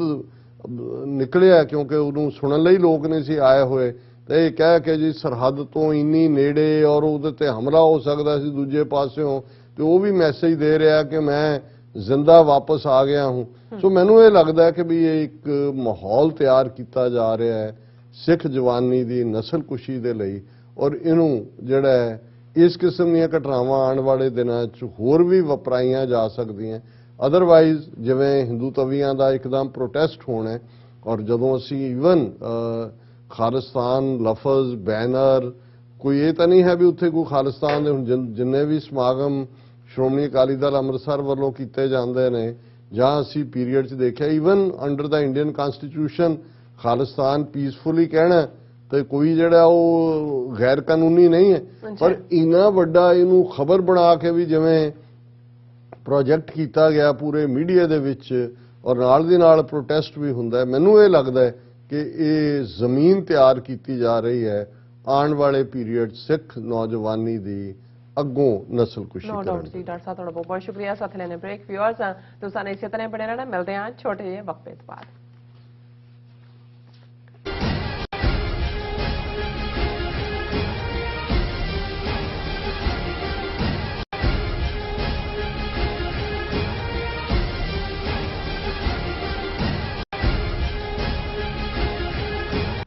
UK ਅਤੇ ਜਨੇਵਾ ਤੋਂ ਬਾਅਦ ਖਾਲਿਸਤਾਨ ਰੈਫਰੈਂਡਮ ਦੀਆਂ ਵੋਟਾਂ ਦਾ ਅਗਲਾ ਪੜਾਅ ਇਟਲੀ। ਇਟਲੀ ਵਿੱਚ ਖਾਲਿਸਤਾਨ ਰੈਫਰੈਂਡਮ ਦੀਆਂ ਵੋਟਾਂ ਬ੍ਰੇਸ਼ੀਆ ਦੇ ਬ੍ਰਿਕਸੀਆ ਫੋਰਮ ਵਿੱਚ 8 ਮਈ ਦਿਨ ਐਤਵਾਰ ਨੂੰ ਪੈਣਗੀਆਂ। ਹੋਰ ਜਾਣਕਾਰੀ ਲਈ ਸੰਪਰਕ ਕਰੋ +39 345। Viewers welcome back to program. So views and world section ਦੇ ਵਿੱਚ ਆਪਾਂ ਗੱਲਬਾਤ ਕਰਨ ਜਾ ਰਹੇ ਹਾਂ ਪਾਕਿਸਤਾਨ ਦੇ ਹਵਾਲੇ ਨਾਲ ਕਿ ਖਾਲਸਾ ਸਾਜਨਾ ਦਿਵਸ ਜਿਹੜਾ ਪਾਕਿਸਤਾਨ ਵਿੱਚ ਚਲੇ ਜਿਹੜੇ ਇਤਿਹਾਸਕ ਗੁਰਦੁਆਰਿਆਂ ਪੰਜਾ ਸਾਹਿਬ, ਹਸਨ ਅਬਦਾਲ, ਨਨਕਾਣਾ ਸਾਹਿਬ ਅਤੇ ਕਰਤਾਰਪੁਰ ਸਾਹਿਬ ਵਿਖੇ ਬੜੀ ਧੂਮਧਾਮ ਨਾਲ ਜਿਹੜਾ ਮਨਾਇਆ ਜਾ ਰਿਹਾ ਹੈ। ਔਰ ਇਸ ਮੌਕੇ ਨਨਕਾਣਾ ਸਾਹਿਬ ਦੇ ਰਾਏ ਬੁਲਾਰ ਭੱਟੀ ਪਾਰਕ ਵਿਖੇ ਇੱਕ ਵਾਟਰ ਫਿਲਟਰੇਸ਼ਨ ਪਲਾਂਟ ਦਾ ਉਦਘਾਟਨ ਵੀ ਕੀਤਾ ਗਿਆ। ਸੋ ਇਸ ਬਾਰੇ ਆਪਾਂ ਗੱਲਬਾਤ ਕਰਨ ਜਾ ਰਹੇ ਹਾਂ। ਸੋ ਅਸੀਂ ਚਾਹਾਂਗੇ ਕਿ ਤੁਸੀਂ ਇਸੇ ਤਰ੍ਹਾਂ ਬਣੇ ਰਹਿਣਾ। ਦੇਖਣ ਸੁਣਨ ਲਈ ਲਿਖਣ ਲਈ ਤੁਹਾਡਾ ਸਭ ਦਾ ਬਹੁਤ ਬਹੁਤ ਸ਼ੁਕਰੀਆ ਜੀ। ਡਾਕਟਰ ਸਾਹਿਬ ਕੀ ਕਹਿਣਾ ਚਾਹੋਗੇ? ਦੇਖੋ 15 ਅਗਸਤ 1947 ਦੀ ਦੇਸ਼ ਵੰਡ ਤੋਂ ਪਹਿਲਾਂ ਜਿਹੜੇ ਸਾਡੇ ਲਹਿੰਦੇ ਪੰਜਾਬ ਦੇ ਵਿੱਚ ਗੁਰਦੁਆਰਾ ਸਾਹਿਬਾਨ ਨੇ ਇੱਕ ਪਾਰਟ ਰਿਹਾ ਕਿ ਵਿਸਾਖੀ ਦਾ ਦਿਨ ਗੁਰਦੁਆਰਾ ਸ਼੍ਰੀ ਪੰਜਾ ਸਾਹਿਬ ਹਸਨ ਅਬਦਾਲ ਦੇ ਵਿਖੇ ਹੀ ਬਹੁਤ ਵੱਡੇ ਪੈਮਾਨੇ ਤੇ ਮਨਾਇਆ ਜਾਂਦਾ ਸੀ। ਨਨਕਾਣਾ ਸਾਹਿਬ 'ਚ ਗੁਰੂ ਨਾਨਕ ਸਾਹਿਬ ਦਾ ਪ੍ਰਕਾਸ਼ ਪੁਰਬ ਜਿਹਨੂੰ ਨਨਕਾਣੇ ਦਾ ਮੇਲਾ ਵੀ ਕਰਕੇ ਲੋਕਾਂ ਵੱਲੋਂ ਕਿਹਾ ਜਾਂਦਾ ਸੀ, ਇਹ ਸੈਲੀਬ੍ਰੇਟ ਕੀਤਾ ਜਾਂਦਾ ਸੀ। ਪਰ ਵਿਸਾਖੀ ਜਿਹੜੀ ਹੈ ਉਹ ਪੰਜਾ ਸਾਹਿਬ ਹਸਨ ਅਬਦਾਲ ਹੀ। ਔਰ ਹੁਣ ਵੀ ਜਦੋਂ ਨਹਿਰੂ ਲਿਆਕਤ ਅਲੀ ਪੈਕਟ ਹੋਇਆ ਉਹਦੇ ਥੱਲੇ ਵੀ ਜਿਹੜੇ 4 ਜਥੇ ਮੰਨੇ ਗਏ ਕਿ 4 ਦਿਨ ਮਨਾਉਣ ਦੇ ਲਈ ਪਾਕਿਸਤਾਨ 'ਚ ਉਹਨਾਂ ਨੂੰ ਅਲਾਉ ਕੀਤਾ ਜਾਏਗਾ, ਉਹਨਾਂ ਦੇ ਵਿੱਚ ਇਹੀ ਸੀ ਕਿ ਨਵੰਬਰ ਦੇ ਵਿੱਚ ਗੁਰੂ ਨਾਨਕ ਸਾਹਿਬ ਦਾ ਪ੍ਰਕਾਸ਼ ਪੁਰਬ ਨਨਕਾਣਾ ਸਾਹਿਬ ਔਰ ਅਪ੍ਰੈਲ 13 ਜਾਂ 14 ਜਿਹੜੀ ਵੇਰੀ ਕਰਦੀ ਰਹੀ, ਹੁਣ ਤਾਂ 14 ਅਪ੍ਰੈਲ ਫਿਕਸ ਹੈ। ਇਹ 1000 ਸਿੱਖਾਂ ਦਾ ਜਥਾ ਪੰਜਾ ਸਾਹਿਬ ਹਸਨ ਅਬਦਾਲ ਸਟੇਸ਼ਨ ਤੇ, ਜਿਹੜਾ ਹੈ ਹਸਨ ਅਬਦਾਲ ਉਸ ਟਾਊਨ ਦਾ ਵੀ ਨਾਂ ਹੈ। ਔਰ ਇਸੇ ਤਰ੍ਹਾਂ 500 ਸਿੱਖਾਂ ਦਾ ਜਥਾ ਗੁਰੂ ਅਰਜਨ ਸਾਹਿਬ ਦੇ ਸ਼ਹੀਦੀ ਦਿਨ ਦੇ ਮੌਕੇ ਗੁਰਦੁਆਰਾ ਡੇਰਾ ਸਾਹਿਬ ਲਾਹੌਰ, ਔਰ 500 ਸਿੱਖਾਂ ਦਾ ਜਥਾ ਮਹਾਰਾਜਾ ਰਣਜੀਤ ਸਿੰਘ ਦੀ ਬਰਸੀ ਮਨਾਉਣ ਲਈ ਉਹਨਾਂ ਦੀ ਸਮਾਧ ਜਿਹੜੀ ਲਾਹੌਰ 'ਚ। ਸੋ ਹੁਣ ਕਿਉਂਕਿ ਜਦੋਂ ਦਾ ਪਾਕਿਸਤਾਨ ਸਿੱਖ ਗੁਰਦੁਆਰਾ ਪ੍ਰਬੰਧਕ ਕਮੇਟੀ ਹੋਂਦ ਵਿੱਚ ਆਈ ਔਰ ਕਰਤਾਰਪੁਰ ਸਾਹਿਬ ਦਾ ਲਾਂਘਾ ਖੁੱਲ੍ਹਣ ਤੋਂ ਬਾਅਦ ਜਿਹੜਾ ਕਿ 9 ਨਵੰਬਰ 2019 ਨੂੰ ਗੁਰੂ ਨਾਨਕ ਸਾਹਿਬ ਦੇ 550 ਸਾਲਾ ਪ੍ਰਕਾਸ਼ ਪੁਰਬ ਮੌਕੇ ਖੋਲ੍ਹਿਆ ਗਿਆ,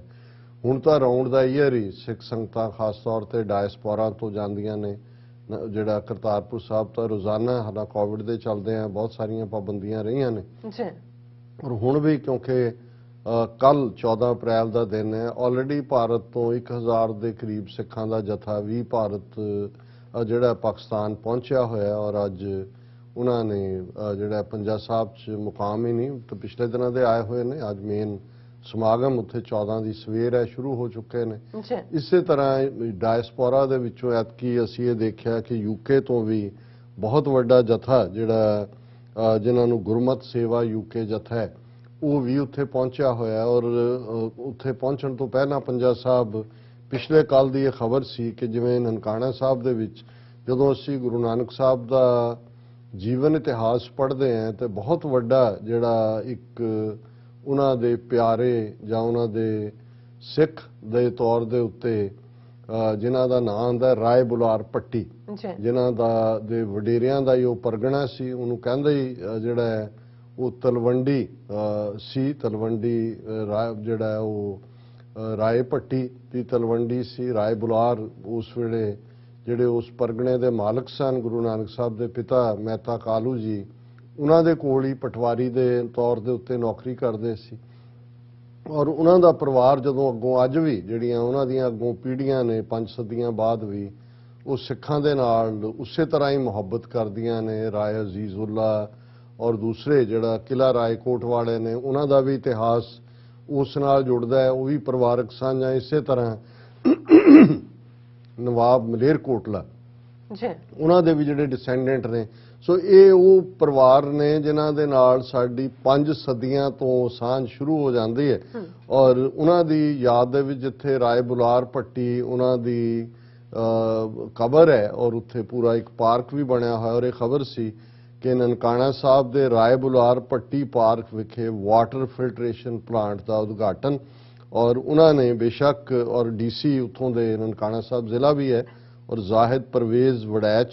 ਉਹਨਾਂ ਦੇ ਡਿਪਟੀ ਕਮਿਸ਼ਨਰ ਨੇ। ਔਰ ਖਾਸ ਤੌਰ ਤੇ ਜਿਹੜੀ ਇੰਗਲੈਂਡ ਤੋਂ ਸਿੱਖ ਸੰਗਤ ਭਾਈ ਰਣਜੀਤ ਸਿੰਘ ਰਾਣਾ ਦੀ ਅਗਵਾਈ ਦੇ ਵਿੱਚ ਆਈ, ਜਿਸ ਨੂੰ ਗੁਰਮਤ ਸੇਵਕ ਜਥਾ ਯੂਕੇ, ਉਹਨਾਂ ਤੋਂ ਉਹਨਾਂ ਨੇ ਉਦਘਾਟਨ ਕਰਵਾਇਆ। ਔਰ ਦਰਸ਼ਕ ਦੇਖ ਸਕਦੇ ਨੇ ਕਿ ਕਿਵੇਂ ਰਿਬਨ ਕੱਟਿਆ ਜਾ ਰਿਹਾ। ਔਰ ਇਹਦੇ 'ਚ ਜਿਹੜੀ ਇਹ ਨਨਕਾਣਾ ਸਾਹਿਬ ਦੇ ਸਮੁੱਚੇ ਸ਼ਹਿਰ ਦੇ ਲਈ ਇਹ water filtration plant 20,000 litre filter ਪਾਣੀ ਜਿਹੜਾ ਹੈ ਉਹ ਮੁਹੱਈਆ ਕਰਵਾਏਗੀ। ਔਰ ਇਸ ਸਮਾਗਮ ਨੂੰ ਨਨਕਾਣਾ ਸਾਹਿਬ ਦੇ ਰਾਏ ਬੁਲਾਰ ਪੱਟੀ ਦਾ ਪਰਿਵਾਰ, ਜਿਨ੍ਹਾਂ ਦੇ ਵਿੱਚ ਰਾਏ ਮੁਹੰਮਦ ਅਕਰਮ ਪੱਟੀ, ਰਾਏ ਸਲੀਮ ਪੱਟੀ, ਰਾਏ ਬੁਲਾਰ ਪੱਟੀ, ਉਹਨਾਂ ਨੇ ਪ੍ਰਬੰਧ ਕੀਤਾ ਔਰ ਸਿੱਖ ਜਥੇ ਦੀ ਮੌਜੂਦਗੀ ਦੇ ਵਿੱਚ ਇਸ ਦਾ ਉਦਘਾਟਨ ਕੀਤਾ ਗਿਆ। ਸੋ ਅਸੀਂ ਸਮਝਦੇ ਹਾਂ ਵੀ ਜਿੱਥੇ ਨਨਕਾਣਾ ਸਾਹਿਬ ਦੀ ਧਰਤੀ ਦੇ ਵਛਿੰਦੇ ਖੁਸ਼ਕਿਸਮਤ ਨੇ ਕਿ ਉਸ ਧਰਤੀ ਦੇ ਉੱਤੇ ਗੁਰੂ ਨਾਨਕ ਸਾਹਿਬ ਆਏ ਔਰ ਅੱਜ ਉਹਨਾਂ ਦੀ ਨਨਕਾਣਾ ਸਾਹਿਬ ਵਰਲਡ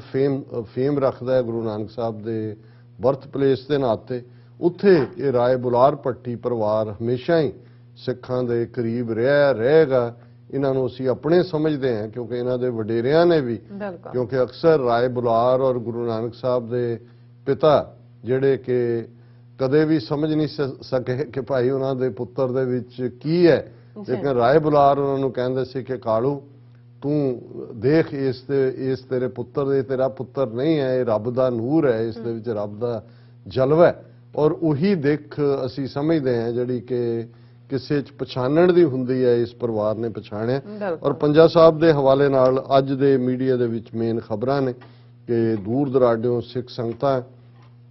ਸਿੰਧ ਤੋਂ ਵੀ ਔਰ ਬਾਹਰਲੇ ਜਥੇ ਵੀ ਪਹੁੰਚੇ ਨੇ ਔਰ ਜਿਹੜਾ ਉਸ ਦੀ ਫੁੱਲਾਂ ਦੇ ਨਾਲ ਬੜੀ ਅਲੌਕਿਕ ਸਜਾਵਟ ਕੀਤੀ ਗਈ ਹੈ। ਅੰਦਰ ਬਾਹਰ ਰੰਗ ਬਰੰਗੇ ਖੁਸ਼ਬੂਦਾਰ ਫੁੱਲਾਂ ਨਾਲ ਸਜਾਵਟ ਹੈ। ਗੁਰਦੁਆਰੇ ਦਾ ਐਂਟਰੈਂਸ, ਡਿਓੜੀਆਂ, ਸਰੋਵਰ, ਦੀਵਾਨ ਹਾਲ ਔਰ ਇਸ ਨੂੰ ਸਾਰੇ ਭਵਨਾਂ ਨੂੰ ਜਿਹੜੇ ਵੀ ਉਹਦੇ ਚੋਂ ਗਿਰਦੇ ਨੇ ਪੂਰੀ ਤਰ੍ਹਾਂ ਸੈਨੀਟਾਈਜ਼ ਕੀਤਾ ਗਿਆ ਹੈ। ਹੋਰ ਵੀ ਸਾਰੇ ਪ੍ਰਬੰਧ ਨੇ ਔਰ ਆਲਰੇਡੀ ਗੁਰੂ ਗ੍ਰੰਥ ਸਾਹਿਬ ਦੇ ਅਖੰਡ ਪਾਠ ਉੱਥੇ ਆਰੰਭ ਹੋ ਚੁੱਕੇ ਨੇ। ਕੱਲ ਸਵੇਰੇ ਉਸ ਦਾ ਭੋਗ ਪਏਗਾ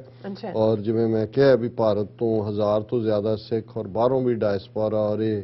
ਯੂਕੇ ਦਾ ਸਿੱਖ ਜਥਾ ਵੀ ਉਹਦੇ 'ਚ ਸ਼ਮੂਲੀਅਤ ਕਰ ਰਿਹਾ। ਇਸੇ ਤਰ੍ਹਾਂ ਕਰਤਾਰਪੁਰ ਸਾਹਿਬ ਵਿਖੇ ਵੀ ਵੱਡੇ ਪੈਮਾਨੇ ਦੇ ਉੱਤੇ ਇਸ ਦਿਨ ਨੂੰ ਯਾਦ ਕੀਤਾ ਜਾ ਰਿਹਾ। ਸੋ ਅਸੀਂ ਜਿਹੜਾ ਇਹ ਸਮਝਦੇ ਹਾਂ ਕਿ ਸਤਿਗੁਰੂ ਨੇ ਚਾਹਿਆ ਤੇ ਬਹੁਤ ਜਲਦੀ ਅਸੀਂ ਵੀ ਉਸ ਧਰਤੀ ਦੇ ਦੀਦਾਰ ਪਾ ਸਕਾਂਗੇ। ਆਉਣ ਵਾਲਾ ਵਕਤ ਦੱਸਦਾ ਹੈ ਵੀ ਕਿਵੇਂ, ਲੇਕਿਨ ਅਸੀਂ ਇਹ ਸਮਝਦੇ ਹਾਂ ਵੀ ਇਸ ਗੱਲ ਨੇ ਜਿੱਥੇ ਪਾਕਿਸਤਾਨੀ ਹਕੂਮਤ, ਆਵਾਮ, ਉਹਨਾਂ ਦੇ ਲਈ ਸਿੱਖ ਕੌਮ ਦੇ ਅੰਦਰ ਬਹੁਤ ਪਿਆਰ ਔਰ ਮੁਹੱਬਤ ਲਿਆਂਦੀ ਹੈ ਕਿ ਕਿਵੇਂ ਅੱਜ ਉੱਥੋਂ ਦੇ ਗੁਰਦੁਆਰਾ ਸਾਹਿਬਾਨ ਦੀ ਜਿਹੜੀ ਹੈ ਸੇਵਾ ਸੰਭਾਲ ਵੀ ਹੋ ਰਹੀ ਹੈ। ਔਰ ਜਿਵੇਂ ਅੱਜ ਹੀ ਇੱਕ ਵੀਡੀਓ ਸਾਡੇ ਮੀਰ ਸ਼ਾਹਿਦ ਸਾਹਿਬ ਨੇ ਸਾਨੂੰ ਭੇਜੀ ਕਿ ਕਿਵੇਂ ਗੁਰਦੁਆਰਾ 6ਵੀਂ ਪਾਤਸ਼ਾਹੀ ਦਾ ਮੁਜੰਗਾ ਵਿਖੇ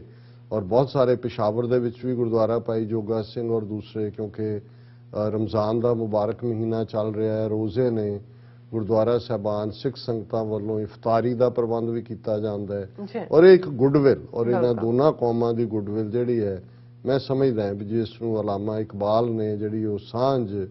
ਫਿਰ ਉੱਠੀ ਆਖਰ ਸਦਾ ਤੌਹੀਦ ਕੀ ਪੰਜਾਬ ਸੇ, ਉਹ ਆਉਣ ਵਾਲੇ ਪੀਰੀਅਡ ਦੇ ਵਿੱਚ ਹੋਰ ਵੀ ਸਟਰੈਂਥਨ ਹੋਏਗੀ। ਔਰ ਜਿਵੇਂ ਅਸੀਂ ਰੋਜ਼ਾਨਾ ਕਨਕਲੂਜਨ ਦੇ ਵਿੱਚ ਪ੍ਰੋਗਰਾਮ ਦੇ ਰੂਹਾਨੀਅਤ ਦੀ ਵਿਚਾਰ ਕਰਦੇ, ਤੀਸਰੇ ਪਾਤਸ਼ਾਹ ਗੁਰੂ ਅਮਰਦਾਸ ਜੀ ਦਾ ਸ੍ਰੀ ਰਾਗ ਦੇ ਵਿੱਚ ਸ਼ਬਦ ਹੈ, ਧੰਨ ਜਨਨੀ ਜਿਨ ਜਾਇਆ, ਧੰਨ ਪਿਤਾ ਪ੍ਰਧਾਨ, ਸਤਿਗੁਰ ਸੇਵ ਸੁਖ ਪਾਇਆ, ਵਿੱਚੋਂ ਗਿਆ ਗੁਮਾਨ, ਦਰ ਸੇਵਨ ਸੰਤ ਜਨ ਖੜੇ, ਪਾਇਨ ਗੁਣੀ ਨਿਧਾਨ, ਮੇਰੇ ਮਨ ਗੁਰਮੁਖ ਧਿਆਏ ਹਰ ਸੋਏ, ਗੁਰ ਕਾ ਸ਼ਬਦ ਮਨ ਵਸੈ, ਮਨ ਤਨ ਨਿਰਮਲ ਹੋਏ। ਰਹਾਉ, ਜਿਵੇਂ ਰਹਾਉ ਦੀ ਤੁਕ ਵਿਚਾਰ ਦਾ ਕੇਂਦਰੀ ਨੁਕਤਾ ਹੈ ਕਿ ਹੇ ਮੇਰੇ ਮਨ ਗੁਰਮੁਖ ਬਣ, ਉਸ ਰੱਬ ਨੂੰ ਯਾਦ ਕਰ। ਜਦੋਂ ਤੇਰੇ ਅੰਦਰ ਗੁਰੂ ਦਾ ਸ਼ਬਦ ਵਸ ਜਾਏਗਾ ਤੇਰਾ ਮਨ ਵੀ ਤੇ ਤਨ ਵੀ, ਕਿਉਂਕਿ ਜਦੋਂ ਅੰਦਰ ਤੁਹਾਡੇ ਚਾਹ ਹੁੰਦਾ ਤਨ ਤਾਂ ਮਨ ਨੂੰ ਹੀ ਫੋਲੋ ਕਰਦਾ। ਜਦੋਂ ਅਸੀਂ ਇਹ ਵੀ ਕਹਿੰਦੇ ਨਾਨਕ ਨਾਮ ਮਿਲਿਆ ਤਾਂ ਜੀਵਾਂ, ਤਨ ਮਨ ਥੀਵੈ ਹਰਿਆ, ਜਦੋਂ ਮਨ ਦੇ ਅੰਦਰ ਰੱਬ ਦੀ ਯਾਦ ਵਸਦੀ ਹੈ ਫਿਰ ਤਾਂ ਸਰੀਰ ਹੌਲਾ ਫੁੱਲ ਹੁੰਦਾ, ਐਵੇਂ ਲੱਗਦਾ ਵੀ ਤੁਸੀਂ ਜਿਵੇਂ ਉੱਡ ਰਹੇ ਹੋ। ਸੋ ਇਹੀ ਜਿਹੜਾ ਇਸ ਸ਼ਬਦ ਦਾ ਕੇਂਦਰੀ ਭਾਵ ਹੈ ਕਿ ਜਿਹੜਾ ਰੱਬ ਦਾ ਪਿਆਰਾ ਗੁਰਮੁਖ ਬਣਦਾ ਹੈ, ਗੁਰੂ ਸਾਹਿਬ ਕਹਿੰਦੇ ਧੰਨ ਜਨਨੀ ਜਿਨ ਜਾਇਆ, ਕਿ ਐਸਾ ਇਨਸਾਨ ਜਿਹੜਾ ਰੱਬ ਦੇ ਨਾਲ ਜੁੜਿਆ ਹੈ, ਜਿਹਦੇ ਮਨ ਤਨ ਦੇ ਵਿੱਚ ਰੱਬ ਦਾ ਨਾਮ ਵਸਦਾ, ਉਹਦੀ ਮਾਂ ਜਿਹੜੀ ਆ ਉਸ ਤੋਂ ਬਲਿਹਾਰ ਕੁਰਬਾਨ ਜਿਹਨੇ ਇਸ ਕਿਸਮ ਦੇ ਪੁੱਤਰ ਨੂੰ ਜੰਮਿਆ, ਧੰਨ ਪਿਤਾ ਪ੍ਰਧਾਨ ਜਿਹੜਾ ਪਿਤਾ ਹੈ ਜਿਸ ਦੀ ਉਹ ਔਲਾਦ ਹੈ, ਸਤਿਗੁਰ ਸੇਵ ਸੁਖ ਪਾਇਆ, ਵਿੱਚੋਂ ਗਿਆ ਗੁਮਾਨ, ਕਿ ਜਦੋਂ ਤੁਸੀਂ ਰੱਬ ਦੀ ਇਬਾਦਤ, ਰੱਬ ਦੀ ਸੇਵਾ ਦੇ ਵਿੱਚ ਲੱਗਦੇ ਹੋ ਤੇ ਤੁਹਾਨੂੰ ਸੁੱਖ ਮਿਲਦਾ, ਅੰਦਰੋਂ ਤੁਹਾਡਾ ਗੁਮਾਨ, ਹੰਕਾਰ ਜਿਹੜਾ ਹਉਮੈ, ਅਹਮ, ਅਨਾ, ਇਹ ਖਤਮ ਹੋ ਜਾਂਦੀ ਹੈ। ਦਰ ਸੇਵਨ ਸੰਤ ਜਨ ਖੜੇ, ਪਾਇਨ ਗੁਣੀ ਨਿਦਾਨ,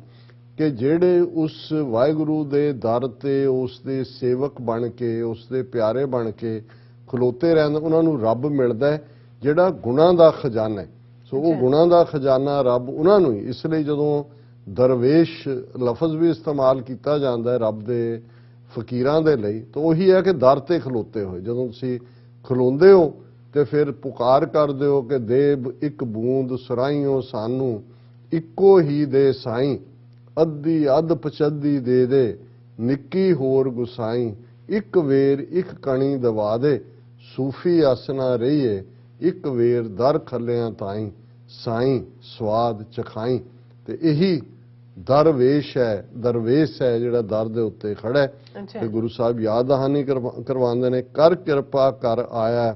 ਆਪੇ ਮਿਲਿਆ ਆਏ। ਜਦੋਂ ਤੁਸੀਂ ਉਸ ਦੇ ਦਰ ਤੇ ਖਲੋਂਦੇ ਹੋ, ਉਹਦੀ ਰਹਿਮਤ ਹੁੰਦੀ ਹੈ, ਉਹ ਆ ਕੇ ਤੁਹਾਡੇ ਅੰਦਰ ਵਸਦਾ ਹੈ। ਗੁਰ ਸ਼ਬਦੀ ਸਾਲਾਹੀ ਹੈ, ਰੰਗੇ ਸਹਿਜ ਸੁਭਾਏ,